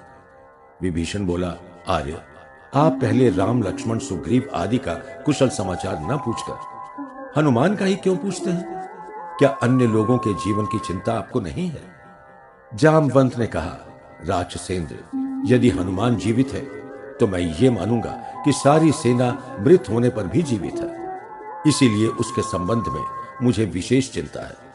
तब हनुमान ने अपना नाम लेकर जामवंत को प्रणाम किया। जामवंत आशीर्वाद देकर बोला, वानर केसरी, तुम ही सेना के प्राणाधार हो। तुम्हारे अतिरिक्त अन्य कोई हम लोगों के प्राण बचाने में समर्थ नहीं है। तुम अभी वायु वेग से हिमालय पर्वत पर जाओ। वहां द्रोणाचल नामक एक औषधि पर्वत है, जिस पर भांति भांति की चमत्कारी जड़ी बूटियां मिलती हैं। उन्हीं में से तुम ये 4 दिव्य औषधियां ले आओ। पहली, मृत संजीवनी, अर्थात मृत या अर्धमृत को जीवन शक्ति देने वाली। दूसरी, विशल्यकरणी, अर्थात घावों को भरने वाली। तीसरी, सावर्णकरणी, अर्थात शरीर को कांति देने वाली। चौथी, संधानकरणी, अर्थात टूटी हड्डियों को जोड़ने वाली। ये औषधियां रात में भी चमकती रहती हैं। इन्हें शीघ्राति शीघ्र लाकर तुम सबका उपचार करो। महावीर हनुमान अविलंब आकाश मार्ग से हिमालय की ओर चल पड़े और बहुत शीघ्र ही जामवंत के बताए हुए स्थान पर पहुंच गए। द्रोणाचल पर उन्हें अनेक प्रकार की दीप्तिमती बूटियां दिखाई पड़ी। इससे वो भ्रम में पड़ गए। उन्होंने जगमगाती जड़ी बूटियों का एक पर्वत खंड उखाड़ लिया। उसे लेकर वो वेग से लौट पड़े और रात ही में अपने साथियों के पास आ गए। उन विलक्षण औषधियों के प्रभाव से राम लक्ष्मण तथा अन्य आहत अचेत वीर पूर्णतया स्वस्थ और सचेत हो गए। वानर सेना में नव जीवन का संचार हुआ। युद्धपतियों ने अस्त व्यस्त सेना को पुनः संगठित किया। सुग्रीव ने रात ही में सैनिकों को लंका पर आक्रमण करने की आज्ञा दी। वानर रीछ मशालें लेकर दौड़ पड़े और खाई पर कोटों को लांघते हुए भीतर घुस गए। वहां उन्होंने फाटकों, छज्जों और महलों में आग लगा दी। लंका के बाहरी भाग प्रज्वलित हो उठे। चारों ओर भगदड़ मच गई। राम लक्ष्मण ने उसी समय लंका दुर्ग के मुख्य द्वार को बाणों से ढहा दिया। अनेक अंगारे जैसे बाण लंकापुरी में गिरने लगे। अटारियां खंड खंड होने लगी। उधर मेघनाद के मुख से राम लक्ष्मण सहित संपूर्ण वानर सेना के विनाश का समाचार सुनकर रावण परम निश्चिंत हो गया था। उसके सभी सैनिक और सेनापति सुख की नींद सो रहे थे। एकाएक ऐसा उत्पात देखकर सब हक्के बक्के हो गए। राक्षसेंद्र ने कुंभ निकुंभ नामक कुंभकर्ण के 2 महाबलवान पुत्रों की अध्यक्षता में एक विशाल सेना युद्ध के लिए भेजी। दोनों सेनाओं में दारुण रात्रि युद्ध होने लगा। लड़ते लड़ते रात बीत गई, लेकिन युद्ध नहीं रुका। वानरों ने शत्रु के सहस्त्रों सैनिक, हाथी, घोड़े मार गिराए। टूटे फूटे रथों की गिनती ही नहीं थी। रणस्थली रक्त मांस से लाल हो गई। 10वें दिन का युद्ध। 10वें दिन के युद्ध में सुग्रीव ने कुंभ को और हनुमान ने निकुंभ को मार डाला। दोनों के मरने पर रावण ने खरपुत्र महारथी मकराक्ष को भेजा। वो राम से अपने पिता की मृत्यु का बदला लेना चाहता था, इसलिए बाण पर बाण मारता हुआ सीधे उन्हीं के सामने पहुंचा। दोनों में देर तक बाण युद्ध होता रहा। अंत में राम ने उसे आग्नेयास्त्र से मार गिराया। राक्षस सेना मैदान छोड़कर भाग गई। रणभूमि में वानरों की विजय दुदुम भी बजने लगी। 11वें, 12वें, 13वें दिन के युद्ध। 11वें दिन मेघनाद ने यज्ञशाला में जाकर विधिवत यज्ञ और अस्त्र पूजन किया। इसके बाद वो अपने दिव्यास्त्रों को लेकर सेना सहित युद्ध क्षेत्र में पहुंचा। वहां माया बल से सामने धुएं का पहाड़ खड़ा करके वो उसी के पीछे से तीक्ष्ण नाराज मारने लगा। राम लक्ष्मण उसके बाणों को बड़ी फुर्ती से काटते थे, लेकिन स्वयं उसको नहीं मार पाते थे, क्योंकि वो अदृश्य था। वानर सेना पर मेघनाद के महास्त्र वज्र की तरह गिर रहे थे। राम ने उसके माया जाल को छिन्न भिन्न करने के लिए एक प्रचंड दिव्यास्त्र निकाला। मेघनाद उसी समय युद्ध बंद करके लंका चला गया। कुछ ही देर बाद वो रथ में एक दुबली पतली स्त्री को साथ लेकर फिर आया। दूर से देखने पर वो सीता ही जान पड़ती थी। मेघनाद उस स्त्री को सबके आगे निर्दयता से मारने लगा। वो हा राम कहकर रोने चिल्लाने लगी। हनुमान मेघनाद की ओर ये कहते हुए दौड़े, अरे नीच, ये क्या करता है? सती सीता ने तेरा क्या बिगाड़ा है? दीन दुखिनी अबला पर क्या बल दिखाता है? हनुमान के साथ उनके दल के अन्य योद्धा भी शिला लेकर दौड़े, लेकिन मेघनाद ने बाणों से सबकी गति स्तंभित कर दी और सबके आगे तलवार से उस स्त्री को टुकड़े टुकड़े कर दिया। इसके बाद वो पुकार कर बोला, अरे वानरो, राम पत्नी सीता अब नहीं रही, तुम लोग व्यर्थ क्यों प्राण गंवाते हो? वानर सैनिक आतंकित होकर भागने लगे। हनुमान सबको बटोरकर मेघनाद की सेना पर टूट पड़े। राक्षस दल अत्यंत प्रबल था, फिर भी उन्होंने बहुत से शूरवीरों को मार गिराया। उस समय मेघनाद के महास्त्र भी हनुमान के वेग को नहीं रोक सके। वानर संख्या में कम थे, इसलिए लड़ते लड़ते थक गए। तब हनुमान अपने साथियों से बोले, मित्रों, जिसके लिए युद्ध ठाना था वो अब नहीं रही, इसलिए अब लड़ने का उत्साह नहीं होता। चलो पहले राम लक्ष्मण सुग्रीव को सब हाल बता दें, फिर वो जो कहेंगे किया जाएगा। हनुमान दल बल सहित लौट गए। मेघनाद का प्रयोजन सफल हो गया। वो भी सेना लेकर वापस चला गया। हनुमान ने राम के पास जाकर आंखों देखा हाल कहा। सीता वध का समाचार सुनते ही राम शोक से विह्वल हो गए। उनकी आंखों से आंसुओं की धारा बह चली। सारी सेना में घोर उदासी छा गई। उस परिस्थिति में विभीषण राम को सांत्वना देता हुआ बोला, महाराज, ये धोखा जान पड़ता है। रावण जीते जी सीता को किसी भी तरह हाथ से न जाने देगा। इन लोगों ने जिस सीता का वध देखा है वो मायावी सीता रही होगी। हमें दुख शोक त्याग कर दूने उत्साह से विजयोद्योग करना चाहिए। मेघनाद सबको धोखा देकर एकांत में विजय यज्ञ करने गया है। यदि वो यज्ञ संपन्न हो गया तो उसे कोई भी पराजित नहीं कर सकेगा। अतएव मेरी सम्मति ये है कि आप तो यहीं रहकर वानरों को धैर्य बंधाइए और लक्ष्मण तथा अन्यान्य चुने हुए वीरों को मेरे साथ भेज दीजिए। हम लोग उस यज्ञ को भंग करके मेघनाद को मार डालेंगे। राम की आज्ञा से महातेजस्वी लक्ष्मण युद्ध के लिए सन्नद्ध हो गए। सेना सहित अनेक प्रमुख यूथपति, विभीषण और उसके चारों शस्त्रधारी मंत्री भी उनके साथ चल पड़े।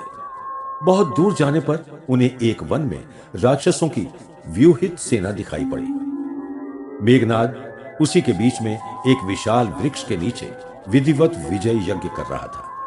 विभीषण के अनुरोध से लक्ष्मण ने जाते ही उस राक्षसी सेना पर बाण वर्षा प्रारंभ कर दी। वानरों और रीछों ने भी धावा बोल दिया।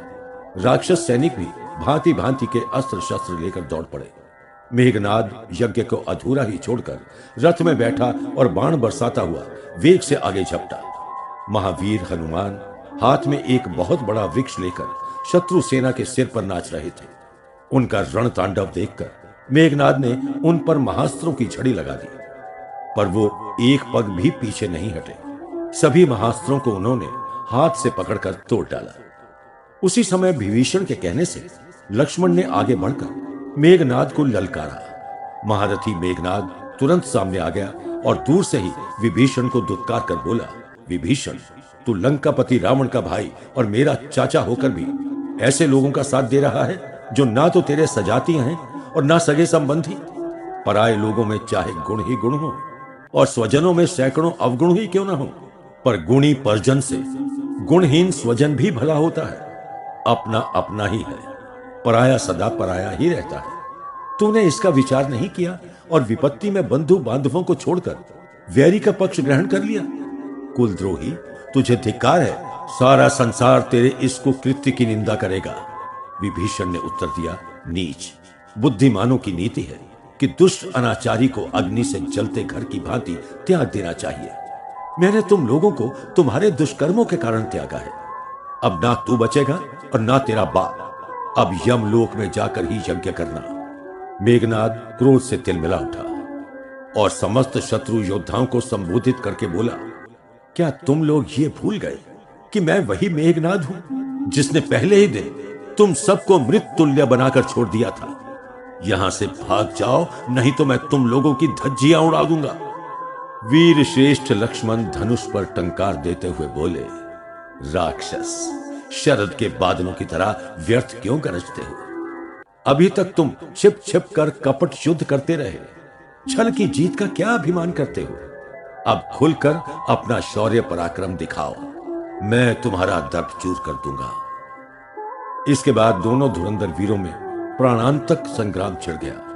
जांबवंत अपनी रीछ सेना लेकर और हनुमान, अंगद, नील आदि वानर सेना को लेकर राक्षसों की महासेना पर टूट पड़े। शत्रुओं ने भी शूल, गदा, तोमर, तलवार और बाणों तथा शतघ्नियों से भीषण प्रहार किए। उनके सहस्त्रों हाथी, घोड़े और रथ घोर शब्द करते हुए दौड़ने लगे। राम सेना और रावण सेना में ऐसा घमासान युद्ध पहले कभी नहीं हुआ था।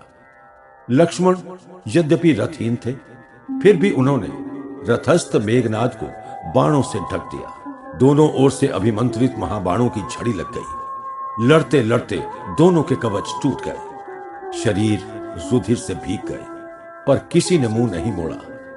वो रोमांचकारी युद्ध लगातार 3 दिनों तक चलता रहा। उस बीच में दोनों ओर के लाखों योद्धा काम आए, फिर भी किसी पक्ष का युद्धोत्साह मंद नहीं हुआ। लक्ष्मण ने मेघनाद के सारथी को मारा, तब वो एक हाथ से रथ संचालन और दूसरे हाथ से बाण वर्षा करने लगा। वानर वीरों ने उसके घोड़ों को भूमि पर पटक दिया और रथ को तोड़ डाला। इतने पर भी मेघनाद विचलित नहीं हुआ। उसने बाणों से लक्ष्मण को जर्जर कर दिया। अन्य राक्षस महारथियों को अपने स्थान पर खड़ा करके वो स्वयं दूसरा रथ लेने चला गया। थोड़ी ही देर में वो एक दूसरे उत्तम रथ में फिर आ पहुंचा और वानर सेना को लौह बाणों से विध्वस्त करने लगा। लक्ष्मण सिंहनाद करते हुए उसकी ओर दौड़े। दोनों विजयव्रती धनुर्धारियों में फिर अद्भुत संग्राम होने लगा। बाणों से आकाश आच्छादित हो गया, चारों ओर अंधेरा छा गया। अपने पराये का भेद करना कठिन हो गया। लक्ष्मण 3 दिन से अकेले खड़े खड़े इंद्रजित और उसके सहायक महारथियों से युद्ध कर रहे थे। विभीषण धनुष बाण लेकर उनके समीप खड़ा हो गया और शत्रुओं के प्रहार से उनकी रक्षा करने लगा। तीसरे दिन लक्ष्मण और मेघनाद ने वारुणास्त्र, रौद्रास्त्र, आग्नेयास्त्र और सूर्यास्त्र आदि का प्रयोग किया। बाणाग्नि से चारों दिशाएं प्रज्वलित हो उठी। दोनों के दिव्यास्त्र क्षण क्षण पर टकराने लगे। संध्या पूर्व लक्ष्मण ने मेघनाद पर अमोघ ऐन्द्रास्त्र चलाया। वो किसी भी अस्त्र से शांत नहीं हो सका। मेघनाद का मस्तक कटकर भूमि पर गिर पड़ा। जैसे सूर्य के अस्त होने पर उसकी किरणें नहीं ठहरती, वैसे ही मेघनाद के मरने पर उसकी बची बचाई सेना भी वहां नहीं रुकी। वानर लोग उछल उछल कर लक्ष्मण की जय बोलने लगे।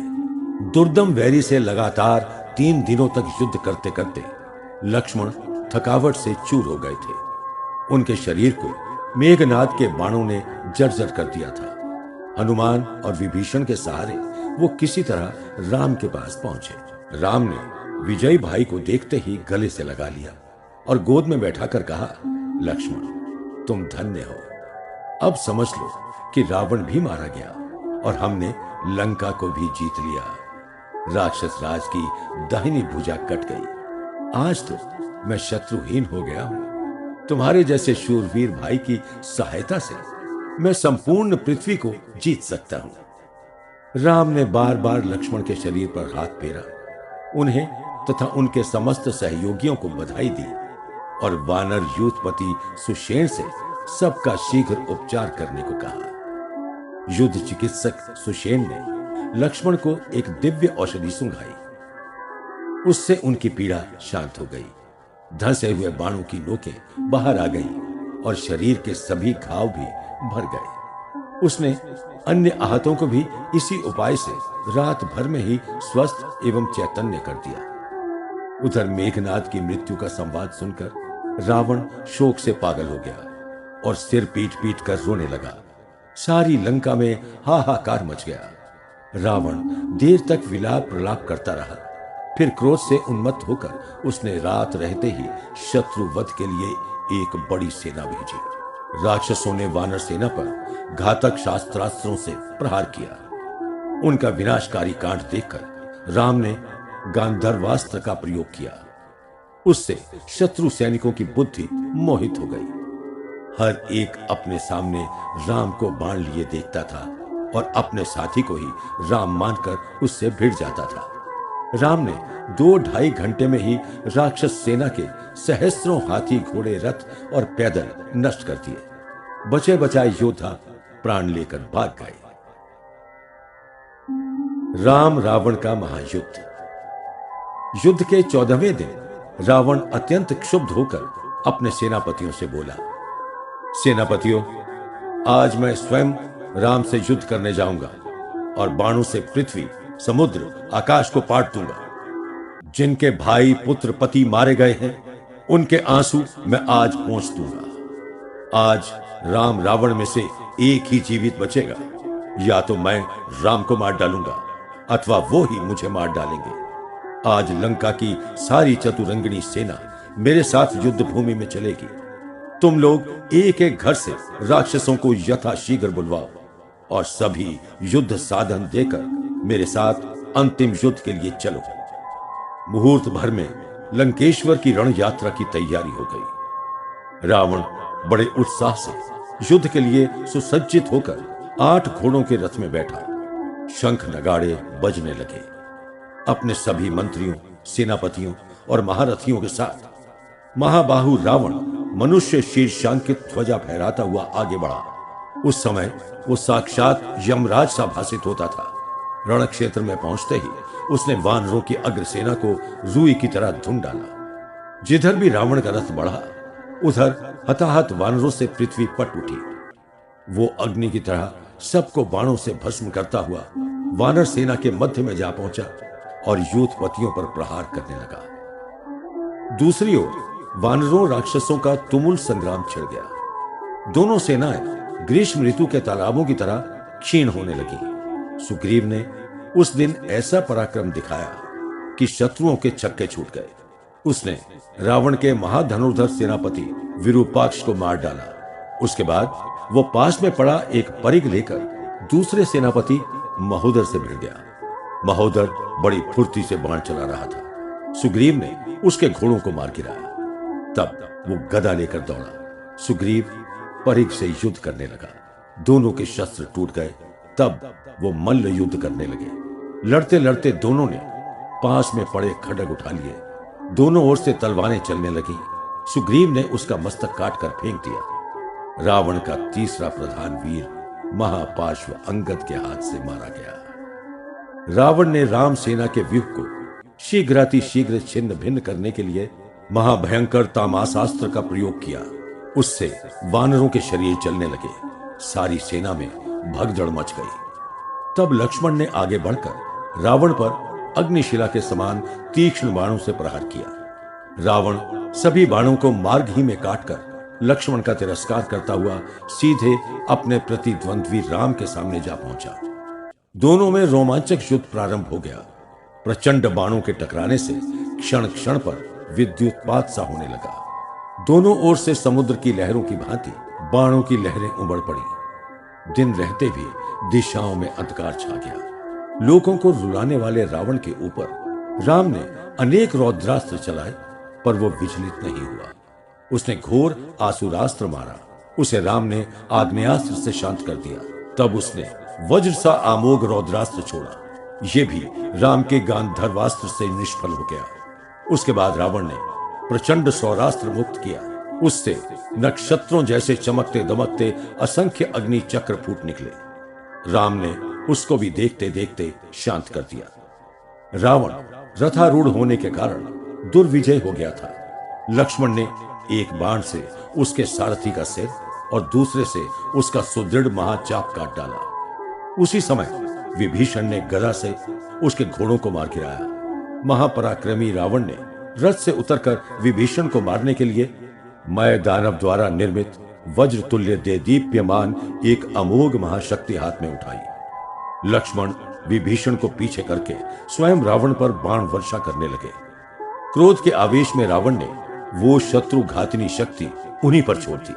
आघात से लक्ष्मण आहत अचेत होकर रणभूमि में गिर पड़े। राम ने दौड़कर उस घातक महास्त्र को लक्ष्मण की छाती से निकाला। इस बीच में रावण ने उन्हें भी बाणों से व्यथित कर दिया।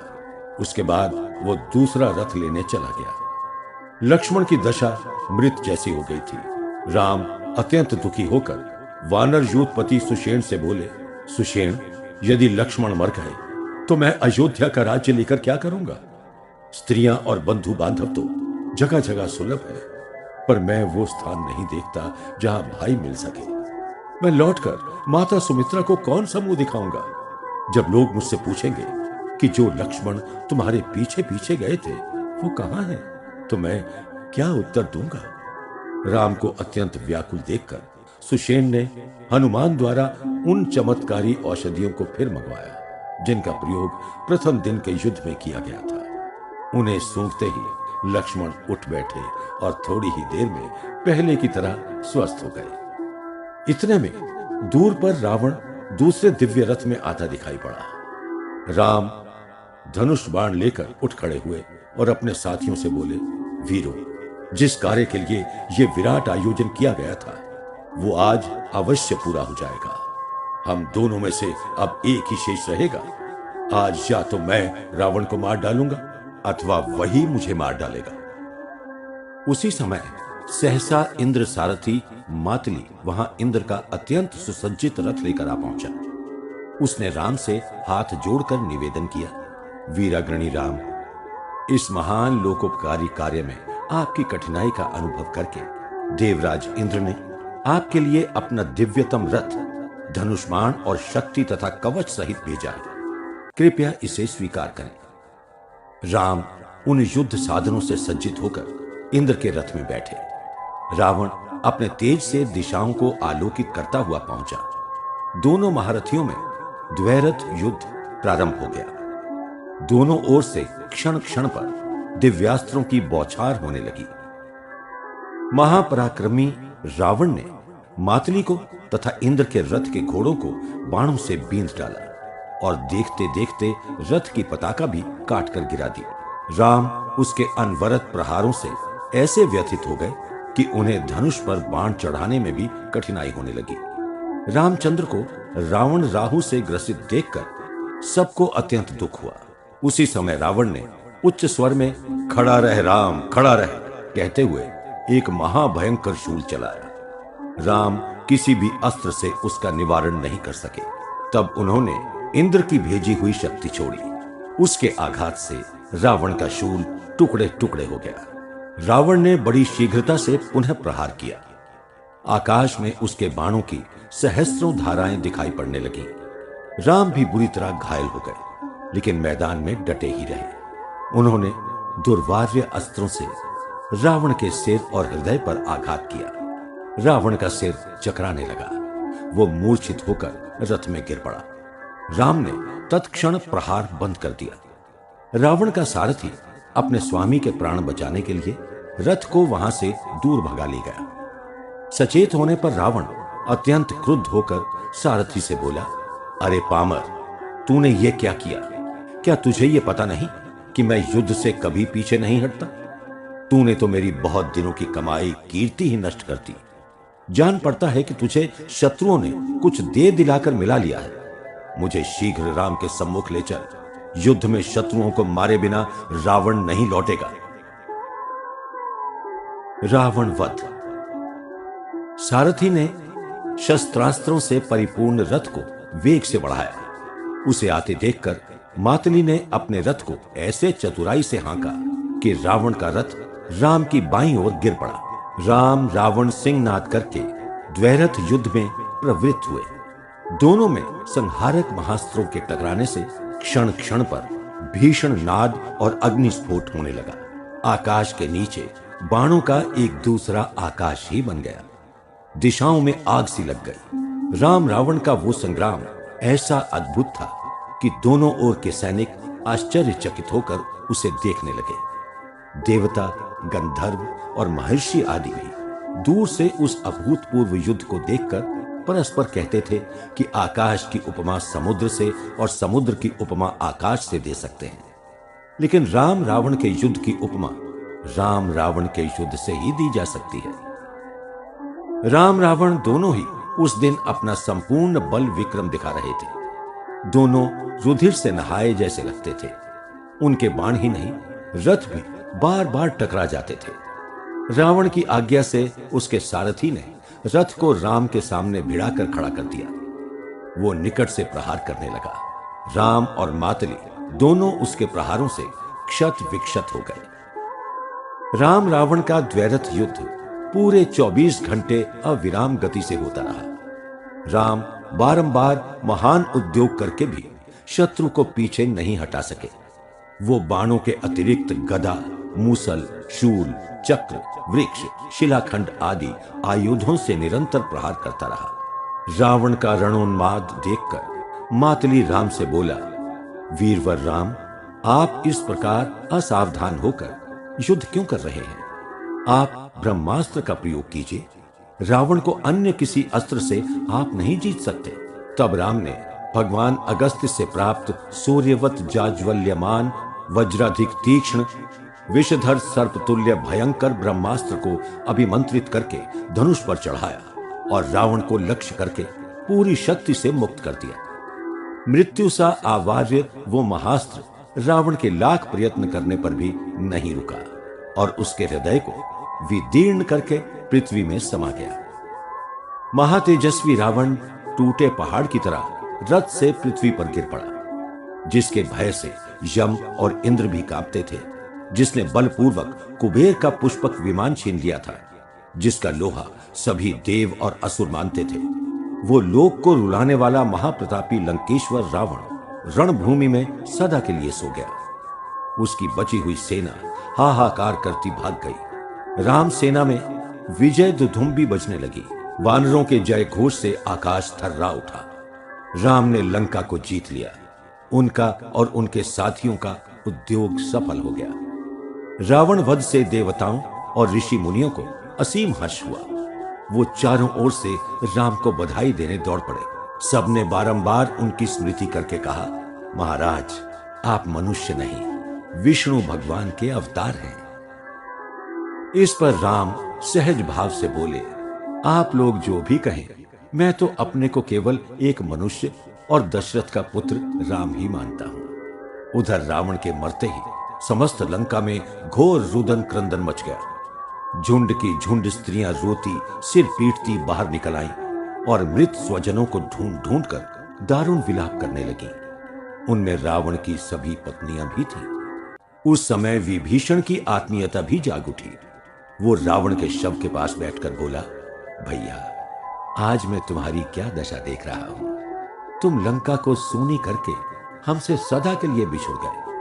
आज मानो सूर्य पृथ्वी पर गिर पड़ा धैर्य, सहनशीलता, तपस्या, शूरता का प्रतीक नष्ट हो गया। संसार का प्रकांड विद्वान, प्रचंड सूरमा, प्रतापी राजा और वीरों का आश्रयदाता चल बसा। सुनीतिज्ञों की मर्यादा नष्ट हो गई। विभीषण को शोक से कातर देख महामना राम उसे सांत्वना देते हुए बोले, विभीषण, तुम्हारे यशस्वी भाई ने अंत तक पराक्रम दिखाते हुए सच्ची वीर गति पाई है। ऐसी कीर्तिदायी मृत्यु के लिए शोक नहीं करना चाहिए। सदा किसी की विजय ही नहीं होती। वीर या तो शत्रु को मार डालता है अथवा स्वयं वीर गति प्राप्त करता है। दोनों दशाओं में उसकी सराहना ही होती है। रावण को वीर वांछित गति प्राप्त हुई है, अतः उसके लिए शोक करना उचित नहीं है। विभीषण रावण की विशेषताओं को स्मरण करके राम से बोला, राम, मेरे इस वीर भाई ने अपने बाहुबल से संसार के समस्त मानियों के मस्तक झुका दिए थे। इसने महादेव के आसन कैलाश पर्वत को भी हिला दिया था। आज तक ये इंद्रादि से भी नहीं हारा था। ये काल का भी काल था। इसने बहुत दान दिया था, बहुत देव पूजन, विप्र पूजन किया, आश्रितों का पालन पोषण, मित्रों का उपकार और शत्रुओं का मान मर्दन किया। ये बड़ा तपस्वी, वेद ज्ञानी, कर्मकांडी, नीतिज्ञ और सर्व शस्त्रास्त्र कोविद महारथी था। मैं ऐसे भाई की अंत्येष्टि क्रिया करना चाहता हूं, क्योंकि अब मेरे अतिरिक्त उसका कोई सगा संबंधी शेष नहीं है। राम ने कहा, विभीषण, वैर तो जीवन तक ही रहता है। अब तो रावण जैसे तुम्हारा भाई है, वैसे ही मेरा भी है। इसके प्रति मेरे मन में कोई दुर्भाव नहीं है। तुम भाई रावण का धूमधाम से दाह संस्कार करो। विभीषण फिर भी कुछ सोचकर बोला, राजन, बड़ा भाई होने के नाते ये भले ही पूज्य हो, लेकिन चरित्र से आदर का पात्र नहीं था। मैं ऐसे अधर्मी, क्रूर, स्त्री चोर का प्रेत कर्म नहीं करूंगा। राम ने उत्तर दिया, विभीषण, कुछ दोषों के होते हुए भी सुनते हैं रावण परम ज्ञान, तपस्वी, महात्मा, बलवीर्यशाली, महातेजस्वी तथा प्रख्यात योद्धा था। उसका उचित सम्मान होना ही चाहिए। तुम वैर भाव को त्याग कर योग्य रीति से उसका दाह कर्म करो। विभीषण ने राम की आज्ञा से राजधानी में जाकर रावण की श्मशान यात्रा का प्रबंध किया। ब्राह्मण लोग स्वर्गीय राक्षस राज के शव को कंधों पर श्मशान ले गए। वहां उन्होंने रावण को चंदन चिता पर रखकर वैदिक विधि से उसका दाह संस्कार किया। उसके बाद विभीषण राम के पास लौट आया। युद्ध समाप्ति के बाद राम ने सुग्रीव को गले से लगा लिया। तदनंतर वो सैन्य शिविर में गए। वहां सभी यूथपतियों और सैनिकों से मिलकर उन्होंने सबके प्रति हार्दिक कृतज्ञता प्रकट की। उस अवसर पर विभीषण का भी यथोचित सत्कार करके वो लक्ष्मण से बोले, सौम्य, मेरी विजय में विभीषण का बहुत बड़ा हाथ है। अब मैं इन्हें आज ही लंका का राजा बनाना चाहता हूं। तुम मेरी ओर से राजधानी में जाकर इनका राज्याभिषेक करो। लक्ष्मण विभीषण को लेकर लंका के राजदुर्ग में पधारे। वहां उन्होंने शास्त्रोक्त विधि से उनका राज्याभिषेक किया। सारी लंका राम और विभीषण के जय घोष से निनादित हो उठी। इधर राम सीता के लिए व्यग्र थे। उन्होंने हनुमान से कहा, सौम्य, शीघ्र लंका जाओ और राजा विभीषण की अनुमति लेकर सीता से मिलो। उसे हमारा कुशल समाचार बताकर लौट आना। हनुमान तुरंत विभीषण के पास गए और उसकी आज्ञा लेकर अशोकवन में पहुंचे।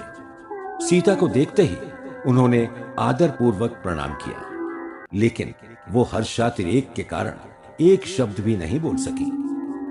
हनुमान उन्हें संक्षेप में सारा हाल बताकर बोले, देवी, आपके सौभाग्य से महात्मा राम विजयी हुए। उन्होंने रावण को मारकर विभीषण को लंका का राजा बना दिया। अब आप इस प्रकार से अपने ही घर में हैं। राक्षस राज विभीषण भी आपकी सेवा में शीघ्र ही उपस्थित होंगे। सीता हर्ष से गदगद होकर बोली, कपिवर, मुझसे तो कुछ बोला ही नहीं जाता। इस प्रिय संवाद के लिए मैं तुम्हें क्या उपहार दूं? तुमने हमारा बड़ा उपकार किया है। हनुमान ने हाथ जोड़कर निवेदन किया, देवी, आपके स्नेहपूर्ण वचन मेरे लिए तीनों लोगों की संपदा से भी अधिक मूल्यवान है। मैंने बहुत कुछ पाया। अब मैं उन राक्षसियों को आपके आगे मार डालना चाहता हूं जिन्होंने इतने दिनों तक आपको भांति भांति के कष्ट दिए हैं। सीता ने कहा, नहीं हनुमान, ऐसा ना करो। ये बेचारी दासियां पराधीन थीं। इन्होंने जो कुछ किया रावण की आज्ञा से किया, उसमें इनका क्या दोष? मैं तो ये मानती हूं कि मुझे अपने ही भाग्य दोष के कारण ये कष्ट भोगना पड़ा है। अतः इनके ऊपर क्रोध करना अनुचित है। अपराध किससे नहीं होता? यदि इन्होंने अपराध भी किया हो तो हमें उस पर ध्यान न देना चाहिए। साधु को तो भले बुरे सबके साथ सदा भला व्यवहार करना चाहिए। मुझे इनसे किसी तरह का बदला नहीं लेना है। इसके बाद हनुमान विदा मांगते हुए बोले, देवी, महात्मा राम के लिए कोई संदेश हो तो कृपा करके बताइए। सीता ने कहा, हनुमान, और कुछ नहीं, बस मैं तो अब शीघ्रातिशीघ्र आर्यपुत्र का दर्शन करना चाहती हूं। हनुमान उन्हें आश्वासन देकर लौट गए। राम बहुत दिनों बाद सीता का संवाद सुनकर अत्यंत प्रसन्न हुए। विभीषण राजा होते ही उनके दर्शनार्थ वहां आ गया था। उससे उन्होंने कहा, मित्र विभीषण, सीता को सुंदर वेश में यहां लाने की शीघ्र व्यवस्था करो। राम सीता का पुनर्मिलन। विभीषण तुरंत राजभवन में गया और वहां स्त्रियों का दल और नाना भांति के वस्त्राभूषण आदि लेकर अशोक वाटिका पहुंचा। सीता का अभिवादन करके उसने उन्हें राम का संदेश कहा। सीता ने तत्काल स्नान किया, अमूल्य वस्त्राभूषण पहने। उसके बाद विभीषण उन्हें धूमधाम से एक सजी सजाई पालकी में बैठाकर राम के शिविर की ओर ले गया। राम सैनिकों की भीड़ में चिंतामग्न बैठे थे। विभीषण ने सबके सामने सीता को पालकी से बाहर निकालना उचित नहीं समझा, इसलिए वो हाथ में छड़ी लेकर सबको वहां से हटाने लगा। राम इसको नहीं देख सके। वो विभीषण को डांटते हुए बोले, विभीषण, तुम मेरे सैनिकों के साथ ऐसा दुर्व्यवहार क्यों कर रहे हो? ये सब मेरे आत्मीय हैं। इनके आगे सीता को पर्दा करने की आवश्यकता नहीं है। स्त्रियों का पातिव्रत्य ही उनका सर्वोत्तम आवरण है। सीता से कहो कि पालकी से उतरकर पैदल मेरे सामने आए। मेरे सभी साथी उसको देखना चाहते हैं। विभीषण ने सीता से यह संदेश कहा। वो लजाती सकुचाती पालकी से उतर पड़ी और धीरे धीरे राम के पास गई। राम को बहुत दिनों बाद देखकर उनका हृदय भर आया। वो एक बार आर्यपुत्र कहकर रोने लगी। राम कुछ देर तक मौन बैठे रहे। उसके बाद सहसा गंभीर स्वर में बोले, भद्रे, पुरुषार्थ से जो कुछ संभव था मैंने कर दिया। अपमानित होने पर भी जो पुरुष अपने अपकारी से बदला नहीं लेता वो संसार में अधम माना जाता है। मैंने अपने महाबैरी को पराजित करके तुम्हें उसके बंधन से छुड़ा लिया। आज मेरी और सुग्रीव की मैत्री, हनुमान का समुद्रोल्लंघन तथा लंका दहन, सेतु निर्माण, विभीषण की सहायता, हम सबका विजयोद्योग, ये सब सफल हो गया। सीते, तुम्हें ये भली भांति समझ लेना चाहिए कि मैंने ये महत् कार्य तुम्हारे लिए नहीं, मुख्यतः अपने आत्मसम्मान और अपने प्रख्यात कुल के गौरव की रक्षा के निमित्त भी किया है। अब मैं तुम्हें पुनः अपनाने में असमर्थ हूं, क्योंकि तुम इतने दिनों तक पराए घर में रही हो, रावण की गोद में बैठ चुकी हो और तुम्हारे ऊपर उस कामी की कुदृष्टि पड़ चुकी है। रावण तुम्हारे रूप लावण्य पर आसक्त था, अतएव उसने तुम्हारे चरित्र को भी दूषित कर दिया हो तो आश्चर्य नहीं। अतएव मैं तुम्हारे लिए अपने यशस्वी कुल को कलंकित नहीं करूंगा। तुम जहां चाहो, जिसके साथ चाहो जा सकती हो। हमारा तुम्हारा अब कोई संबंध नहीं रहा। इतने दिनों बाद मिलने पर सीता को जिससे अधिकाधिक स्नेह सहानुभूति की आशा थी, उसी के मुख से ऐसे अपमानजनक और हृदय विदारक वचन सुनकर एक बार तो वो स्तब्ध हो गई। फिर आंसू पोंछकर राम से बोली, आर्यपुत्र, आप गंवारों की सी बातें क्यों करते हैं? रावण मुझे बलपूर्वक पकड़ ले गया था, इसे आप जानते ही हैं। उस दशा में यदि उसके शरीर से मेरे शरीर का स्पर्श हो ही गया तो इसमें मेरा क्या दोष? मैं स्वेच्छा से उसके अंक में नहीं गई थी।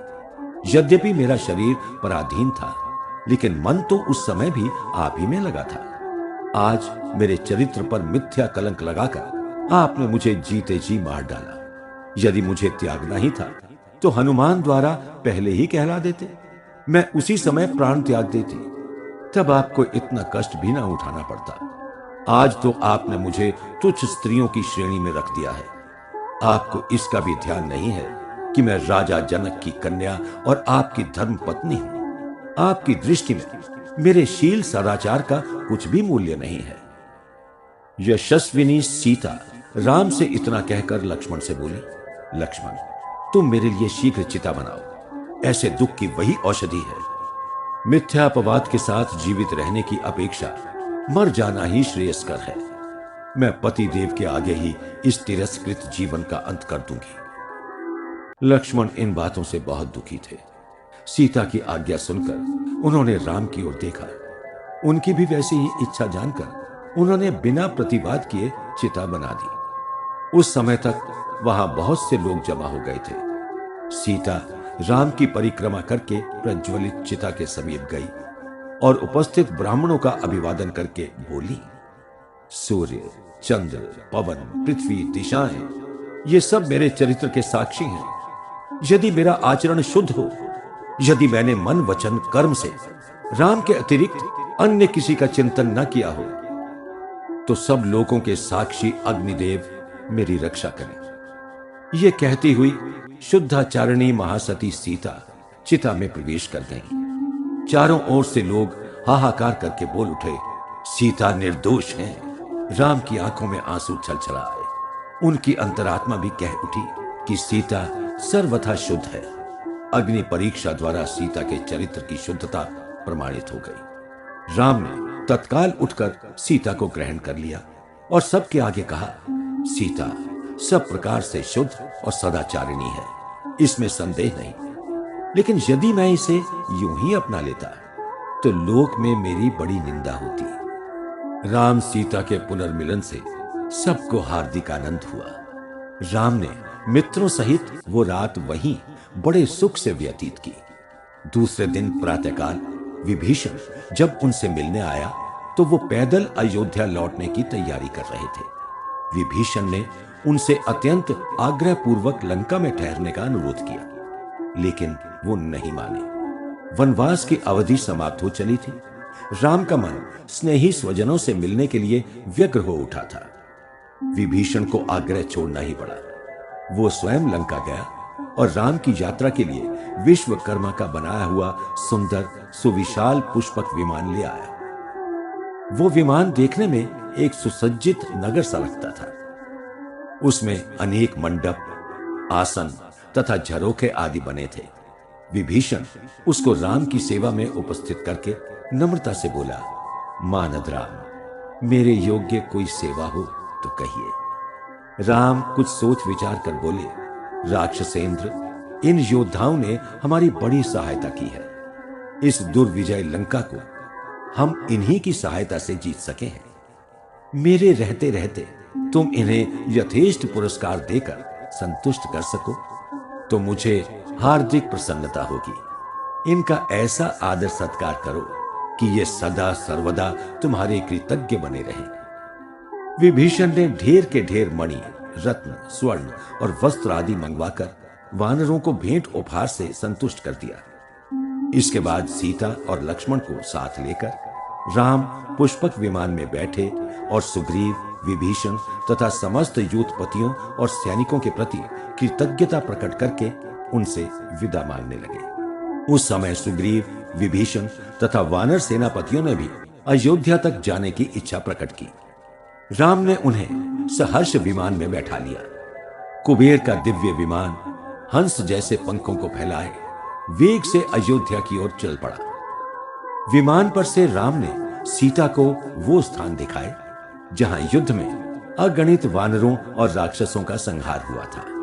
समुद्र तट और सेतु के दृश्य दिखाते हुए वो किष्किंधा के समीप पहुंचे। दूर से ही उसकी ओर संकेत करके राम बोले, जानकी, उत्तमोत्तम भवनों उपवनों से शोभित वानर राज सुग्रीव की राजधानी को देखो, यही मैंने बाली को मारा था। सीता ने उसे देखकर राजा सुग्रीव तथा अन्य प्रमुख वीरों की पत्नियों को भी साथ ले चलने का आग्रह किया। राम ने सुग्रीव से परामर्श करके विमान को रोका। सुग्रीव आदि अपनी पत्नियों को ले आए। सबको बैठाकर राम ने विमान को आगे बढ़ाया। स्थान स्थान पर वो अपने सुपरिचित स्थानों को दिखाते जाते थे। ऋष्यमुख पर्वत के ऊपर पहुंचते ही उन्होंने कहा, सीता, यही वो ऋष्यमुख पर्वत है जहां मेरी और सुग्रीव की मैत्री हुई थी। यहां मैं तुम्हारी याद करके बहुत रोया था। आगे हरे भरे कानन के बीच में पंपा नामक सरोवर है, वहीं तपस्विनी शबरी से मेरी भेंट हुई थी। दूर पर वो स्थान है जहां मैंने कबंध को मारा था। अब हम वहां पहुंच गए जहां जटायु ने तुम्हारे लिए रावण से युद्ध करके अपने प्राण गंवाए थे। सामने वो स्थान है जहां मैंने खर, दूषण और त्रिशिरा को ससैन्य मारा था। अब हम पंचवटी पहुंच गए। देखो, मेरी कुटिया अभी तक ज्यों की त्यों खड़ी है। पास ही गोदावरी दिखाई देती है। भगवान अगस्त्य का आश्रम देखो। सीता, ये देखो, चित्रकूट आ गया। यहीं भाई भरत मुझे मनाने आया था। दूर पर भारद्वाज ऋषि का आश्रम दिखाई देता है और वो रही त्रिपत गा गंगा। आगे मेरे मित्र निषाद राज की राजधानी श्रृंगवेरपुर है। बहुत दूर पर मेरे पिता की राजधानी अयोध्या दिखाई पड़ रही है। उसे प्रणाम करो। अयोध्या का नाम सुनते ही सब उचक उचक कर उसे देखने लगे। ऊंची और धवल अट्टालिकाओं से सुशोभित वो महापुरी दूर से अमरावती जैसी लगती थी। वनवास के पूरे 14 वर्ष बाद राम भारद्वाज के आश्रम में पधारे। महर्षि ने उनका स्वागत करते हुए कहा, पधारिए रघुनायक। आज आपको इस रूप में देखकर मुझे बड़ी प्रसन्नता हो रही है। आपका विजय वृत्तांत मैं सुन चुका हूं। एक दिन हमारे साथ रहकर कल अयोध्या जाइएगा। आपके परिवार में सब सकुशल हैं। भरत जटा चीर धारण करके नंदीग्राम में रहते हैं और आपकी पादुकाओं को आगे रखकर वहीं से अयोध्या का शासन चलाते हैं। राम वहीं रुक गए। उसी दिन वनवास की अवधि पूरी हो रही थी। उन्हें सहसा याद पड़ा कि भरत ने चित्रकूट में कहा था कि यदि आप 14 वर्ष बीतते ही ना लौटे तो मैं अग्नि में जलकर मर जाऊंगा। और भी बहुत कुछ सोचकर वो एकांत में हनुमान से बोले, कपिवर, मैं चाहता हूं कि तुम अभी नंदीग्राम चले जाओ। मार्ग में श्रृंगवेरपुर में मेरे मित्र निषाद राज से मिलकर मेरा कुशल समाचार कह देना। वो तुम्हें नंदीग्राम का ठीक मार्ग बता देगा। वहां पहुंचकर भरत से कहना कि मैं लंका को जीतकर सीता, लक्ष्मण, किष्किंधापति सुग्रीव और लंकापति विभीषण तथा अन्यान्य महाबली मित्रों के साथ शीघ्र ही अयोध्या जा रहा हूं। उसके बाद आकृति, वाणी तथा चेष्टाओं से उसके मन का भाव ताड़ना। संभव है इतने दिनों तक ऐश्वर्य भोगते भोगते भरत को राज्य से मोह हो गया हो और उन्हें मेरा वहां आना प्रिय ना लगे। उस दशा में तुम मुझे तुरंत लौटकर सूचित कर देना। मैं वो राज्य उन्हीं को दे दूंगा। हनुमान आकाश मार्ग से अयोध्या की ओर चल पड़े और मार्ग में निषाद राज से मिलते हुए शीघ्र नंदीग्राम पहुंच गए। वहां जटाचीरधारी क्षीणकाय भरत राज्य के प्रधान अधिकारियों के बीच में मृग चर्म पर विराजमान थे। हनुमान ने जाते ही अभिवादन करके उनसे कहा, महानुभाव, आप दिन रात जिनकी चिंता में मग्न रहते हैं, उन्हीं महात्मा राम का शुभ संवाद लेकर मैं हनुमान आपकी सेवा में उपस्थित हुआ हूं। वो लंकापति रावण को मारकर सीता, लक्ष्मण, वानर राज सुग्रीव और राक्षेंद्र विभीषण तथा अन्य बहुत से वीर मित्रों के साथ शीघ्र यहां पधारेंगे। इसे सुनते ही भरत हर्ष से विवल हो गए। उन्होंने उठकर हनुमान को हृदय से लगा लिया और उसके कंधों को पवित्र प्रेमाश्रुओं से भिगोते हुए कहा, अहो, आज मेरे जीवन का सबसे सुंदर दिन है। इतने दिनों बाद मुझे मेरे वनवासी स्वामी का सुखद समाचार मिला है। आज मेरा मनोरथ पूरा हो गया। सौम्य, इस प्रिय संवाद के लिए मैं तुम्हें 1,00,000 गायें, 100 गांव और पत्नी बनने के लिए 16 सुंदरी षोडशी सर्वविभूषिता कुमारियां भेंट करता हूं। इसके बाद भरत ने सुग्रीव, मैत्री और रावण वध आदि का संपूर्ण वृत्तांत सुना। फिर वो शत्रुघ्न से बोले, सौम्य, अयोध्या जाकर पूज्य भाई राम के स्वागत का प्रबंध करो। पुरोहितों और ब्राह्मणों को मंगल कृत्य करने का आदेश दो। सारी अयोध्यापुरी को तोरण वंदन वारों से सजा दो और घोषणा करवा दो कि सब लोग अयोध्यापति की अगवानी के लिए शीघ्र आ जाएं। चतुरंगिणी सेना आगे बढ़कर महाराज का स्वागत करेगी। अयोध्या में जैसे ही राम के शुभागमन का समाचार पहुंचा, वैसे ही सारी महापुरी हर्ष से तरंगित हो गई। घर द्वार, हाट मार्ग सजाए जाने लगे। राज्य के मंत्री, सेनापति, सभी प्रधान कर्मचारी और नागरिक उत्तमोत्तम वाहनों में बैठकर राम के स्वागतार्थ दौड़ पड़े। राजमहल की स्त्रियां भी कौशल्या, सुमित्रा को आगे करके पालकियों में नंदीग्राम जा पहुंची। अयोध्या की राज चतुरंगिनी ध्वजा फहराती हुई चल पड़ी। भेरी, शंख, मृदंग आदि की ध्वनि से सारा नंदीग्राम गूंज उठा। धर्ममूर्ति भरत राम की पादुकाओं को सिर पर रखकर दल बल सहित आगे बढ़े। पीछे पीछे सैन्य दल, राज समाज और नागरिकों का विशाल समुदाय चला।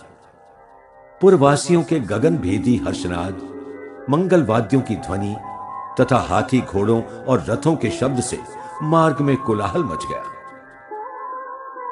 राम का स्वदेश आगमन। कुछ दूर जाने पर आकाश में चंद्रमा के समान दिव्य विमान आता दिखाई पड़ा। सब एक स्वर में चिल्ला उठे, राम आ गए, राम आ गए। देखते देखते पुष्पक विमान पृथ्वी पर आ लगा। भरत दौड़कर उस पर चढ़ गए और राम के चरणों पर गिर पड़े। राम ने उन्हें उठाया, प्रीतिपूर्वक हृदय से लगाया और गोद में बैठा लिया। इसके अनंतर भरत, सीता, लक्ष्मण और अन्य लोगों से मिले। उस समय सुग्रीव तथा उनके सभी यूथपति और विभीषण आदि मानव रूप में थे। भरत सुग्रीव का दोबारा आलिंगन करके बोले, वानर राज, मनुष्य उपकार करने से मित्र और अपकार करने से शत्रु बनता है। अब तक हम 4 ही भाई थे, अब आप जैसे हितैषी सुहृद को पाकर हम 4 से 5 हो गए। विभीषण से भी उन्होंने ऐसे ही स्नेहपूर्ण वचन कहे। भरत के साथ शत्रुघ्न भी सबसे विमान में ही मिले। इसके बाद राम, लक्ष्मण, सीता ने नीचे उतरकर माताओं और गुरुओं के चरण छुए। सारी जनता ने बारंबार जय जयकार करके उनका अभिवादन किया और एक स्वर से चिल्लाकर कहा, महाबाहु राम, आपका स्वागत है। राम, सीता और लक्ष्मण पर चारों ओर से लाजा और फूल मालाओं की वर्षा होने लगी। उसी समय भरत ने राम की पादुकाएं उनके चरणों में पहना दी और हाथ जोड़कर कहा, भैया, अपनी ये धरोहर लीजिए। अब तक इस राज्य को मैं आपकी थाती मानकर संभालता रहा। आपके प्रताप से मैंने राष्ट्र को पहले की अपेक्षा 10 गुना अधिक धन वैभव संपन्न बना दिया। अब मैं आपकी वस्तु आपको समर्पित करता हूं। राम ने गदगद होकर भरत को छाती से लगा लिया। फिर सबको विमान में साथ लेकर वो नंदीग्राम आए। वहां नीचे उतरते ही उन्होंने पुष्पक को कुबेर के पास भेज दिया। फिर भरत आश्रम में आकर राम, लक्ष्मण, भरत ने अपने अपने बाल कटाए, स्नान किया और मूल्यवान वस्त्र तथा हार, केयूर, कुंडल आदि पहने। रानियों ने मिलकर सीता का श्रृंगार किया। वृद्धा कौशल्या ने अपने हाथों से वानर स्त्रियों के समस्त श्रृंगार किए। उस दिन उनका हर्ष समाता ही ना था। इसके अनंतर राम एक सुसज्जित रथ में सवार हुए। भरत सारथी के स्थान पर बैठे। शत्रुघ्न राज छत्र लेकर खड़े हुए।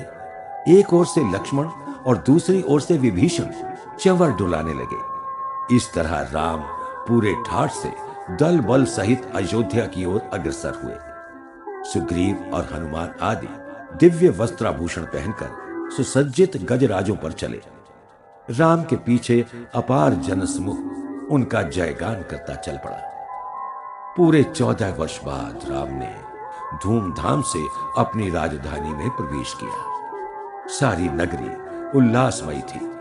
दिशाएं हर्षनाद और वाद्यनाद से निरंतर ध्वनित प्रतिध्वनित हो रही थी। राजमार्ग के दोनों ओर अपार जन समुदाय खड़ा था। अटारियों से लाजवाब पुष्पों की वर्षा हो रही थी। राम का राज्याभिषेक। राम धूमधाम से अपने राजभवन में पहुंचे और बहुत दिनों से बिछड़े हुए स्नेही जनों से मिले। सुग्रीव, विभीषण आदि राज अतिथियों को उन्होंने सम्मान पूर्वक सुंदर भवनों में ठहराया। दूसरे ही दिन शुभ मुहूर्त में वशिष्ठ के हाथ से उनका राज्याभिषेक संपन्न हुआ। राम सीता के साथ अपने पिता के सिंहासन पर बैठे। सारे राज्य में बड़े उत्साह से मंगलोत्सव मनाया गया। जनता अपने हृदय सम्राट को प्रत्यक्ष कौशल नरेश के रूप में देखकर फूल ही नहीं समाई। राम ने मुक्त हस्त से सबको प्रचुर भेंट उपहार दिए। सुग्रीव, विभीषण, अंगद, हनुमान, जामवंत आदि को उन्होंने इस अवसर पर अमूल्य स्मृति चिन्ह प्रदान किए। सीता ने भी हनुमान को दिव्य वस्त्र और आभूषण देकर सम्मानित किया। फिर वो हाथ में अपना सुंदर कंठहार लेकर राम का मुंह ताकने लगी।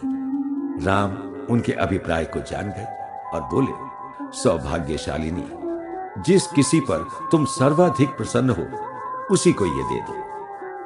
सीता ने बड़े हर्ष से वो मणि रत्न जटित मुक्ताहार सर्वगुण संपन्न हनुमान को दे दिया। हनुमान ने उसको आदर पूर्वक सिर से लगाकर गले में पहन लिया। सुग्रीव, विभीषण आदि अयोध्या में कुछ दिनों तक बड़े सुख से रहे। फिर वो राम से विदा लेकर अपने अपने देशों को लौट गए। राम राज्य। लोकानुरागी राम बड़े उत्साह से राष्ट्र रंजन में प्रवृत्त हुए। अपनी विलक्षण योग्यता और कर्म तत्परता से उन्होंने राज्य को थोड़े ही समय में उन्नति के शिखर पर पहुंचा दिया। राम राज्य एक आदर्श राज्य हो गया। राम स्वयं जैसे संयमी, सदाचारी और कर्तव्यपरायण थे, वैसे ही उनके प्रजाजन भी हो गए। सब निरंतर राम का ध्यान रखते थे और उनका गुणगान करते हुए उन्हीं के चरण चिन्हों पर चलते थे। राम की प्रसन्नता के लिए विविध वर्ण के लोग नियम संयम से अपने अपने कर्तव्य का पालन करते थे और परस्पर भाई भाई की तरह प्रेम से रहते थे। कोई किसी के साथ ईर्ष्या, द्वेष और किसी प्रकार का दुर्व्यवहार नहीं करता था। सब स्वावलंबी और परोपकारी थे। रोग शोक का कहीं नाम भी नहीं था। लोग हष्ट पुष्ट और चिंता शोक से मुक्त होकर दीर्घ जीवन का पूरा आनंद भोगते थे। किसी की अकाल मृत्यु नहीं होती थी। राज्य में कहीं किसी प्रकार का कलह, उपद्रव या स्वेच्छाचार नहीं होता था। राम ने राष्ट्रीय चरित्र की मर्यादा स्थापित करके सर्वोन्नति का द्वार खोल दिया। उससे राष्ट्र की शक्ति, संपदा और सभ्यता की दिन प्रतिदिन उन्नति ही होती गई। लोग बहुत वर्षों तक राम द्वारा प्रतिष्ठापित स्वराज्य का सुख वैभव भोगते रहे। राम ने अपने जीवन काल में अनेक लोकोपयोगी कार्य तथा अश्वमेघ यज्ञ आदि किए। इससे उनकी महिमा संपूर्ण संसार में व्याप्त हो गई।